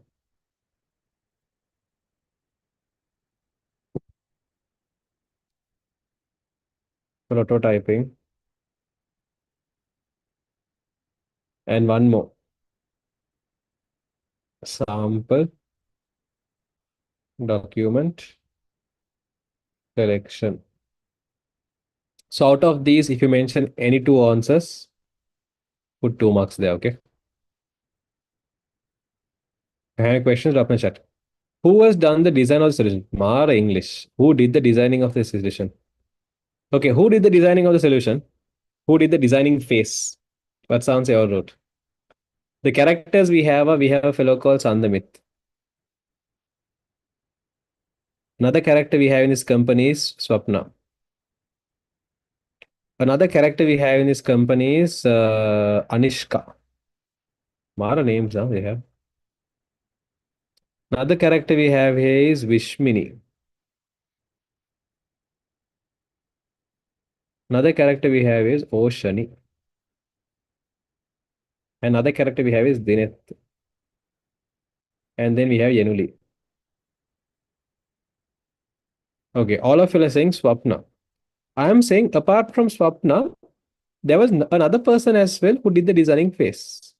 So tell me, along with Swapna, who is the other person also who was participating in the designing phase? No, Anishka did not design the software. She developed the software. Yenuli did not design the software. She did changes. She did maintenance. Correct. It's Vishmini. Because I told you, designing phase is that planning phase. That is where you decide what technology to use, how the application is going to look like, all those stuffs. So you can say they said Swapna selected the development software, computer language, and architecture. Fine. Again, they have said, yeah, Anishka developed the system using the computer language suggested by Swapna and Vishmini. So that means if Swapna and Vishmini, both of them together suggested, that means Vishmini is also working in that planning stage, right? If not, she doesn't have to suggest it. Nah, Amal Bimal is better. Nah. See, these are two names. Huh? I don't know how many answers I expected, but in our situation, let's put 1 mark each. If you mention both the names, put 2 marks. Huh? If you mention any other names, no marks. If you have any questions, drop in the chat. Write down the method of system testing that you propose to obtain the approval of the bank staff. Okay, if you're gonna get the if you know under testing method, we learn 4 testing: unit testing, integration testing, system testing, acceptance testing. So we are making the system for a bank now, XYZ bank, we're making the system. So if you're going to give the bank staff to check the system, how do you call that type of testing as?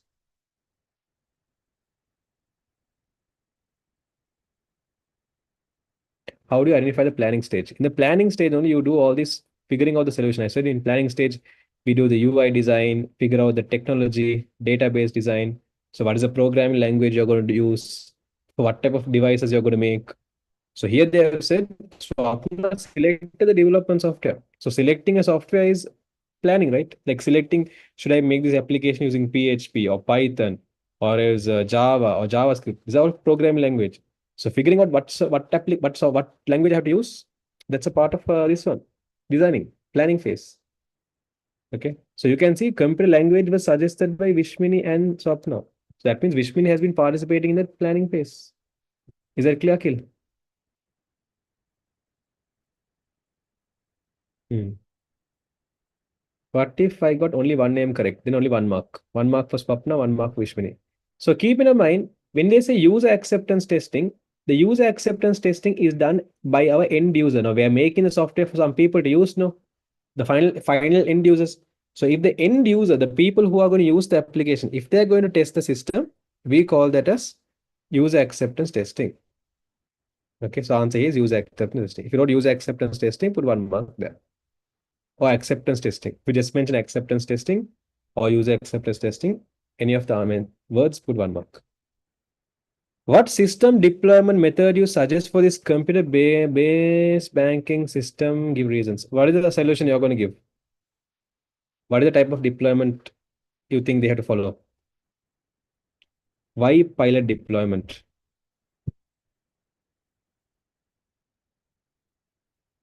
First of all, give me your answer. In your second message, give me a reason.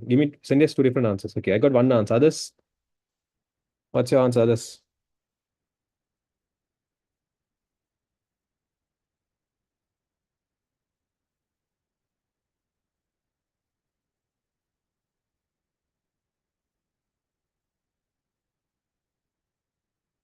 it's better if a group of staff test, not testing. We're talking about releasing. Now, for example, if you go for the bank, in the bank you have multiple people working, right? Imagine two counters have the system, three counters don't have the system. Is it nice? Three counters are working with books, pen and paper. Two counters are working with computers. It's not nice. And you have to give me this. You read the paragraph properly. What's happening in the paragraph? In the paragraph, have they told that we are going to use the old system and new system both?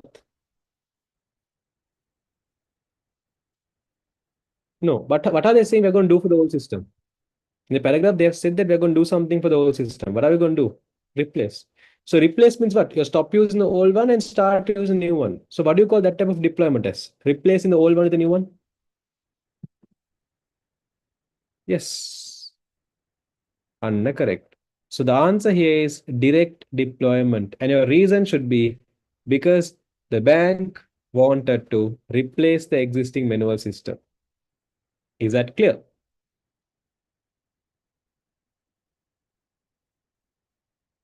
If you mention direct deployment, put it correct and put 1 mark there. If you have any questions, drop in chat. Who carried out the maintenance phase here? Who did the maintenance?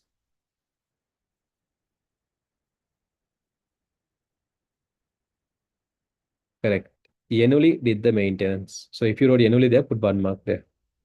Okay, tell me what was the in which no you don't have to remember like tell the whole name of the phase, but you all know phase 1, 2, 3, 4, 5, 6, right? So out of 1, 2, 3, 4, 5, 6, tell me in which phase. I'll just show you the phases names as well for your this one. Tell me in which phase was Sandamit working?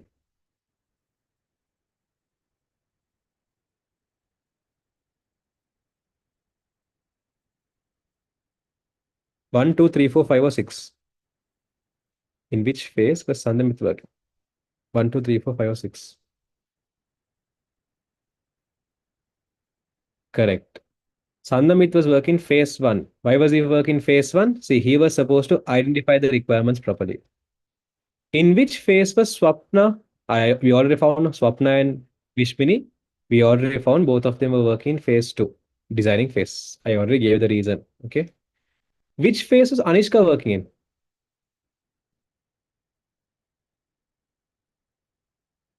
Anishka was working which phase?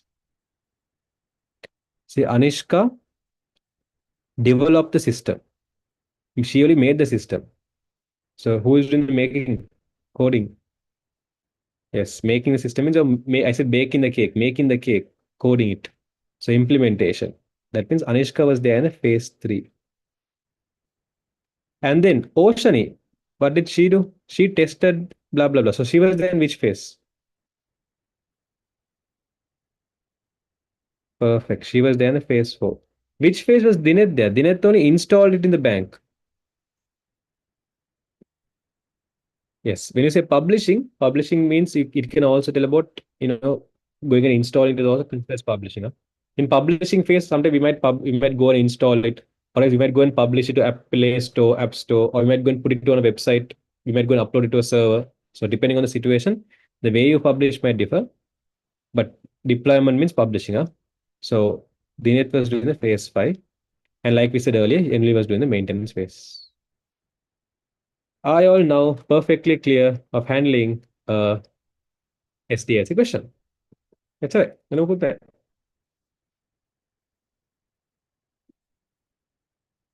Easy, ne?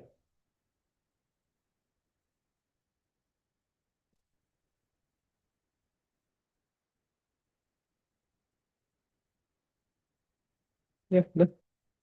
Just a piece of cake. So we learned about cake itself here.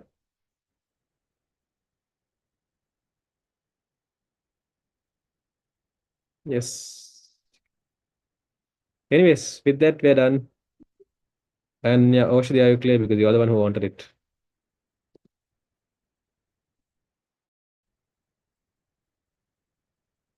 Okay, perfect. Anyways, anyone else having other questions?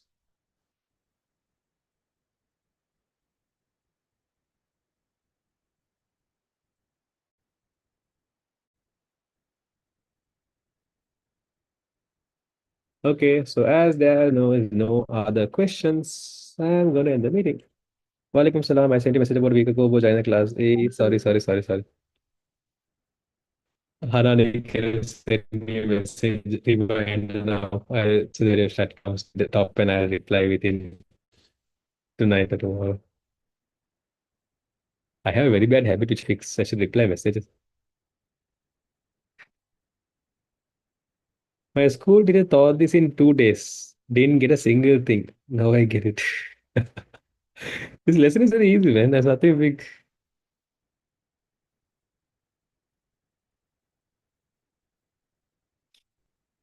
Anyways, I hope you all understood. And I'm going to end the meeting. Have a nice day.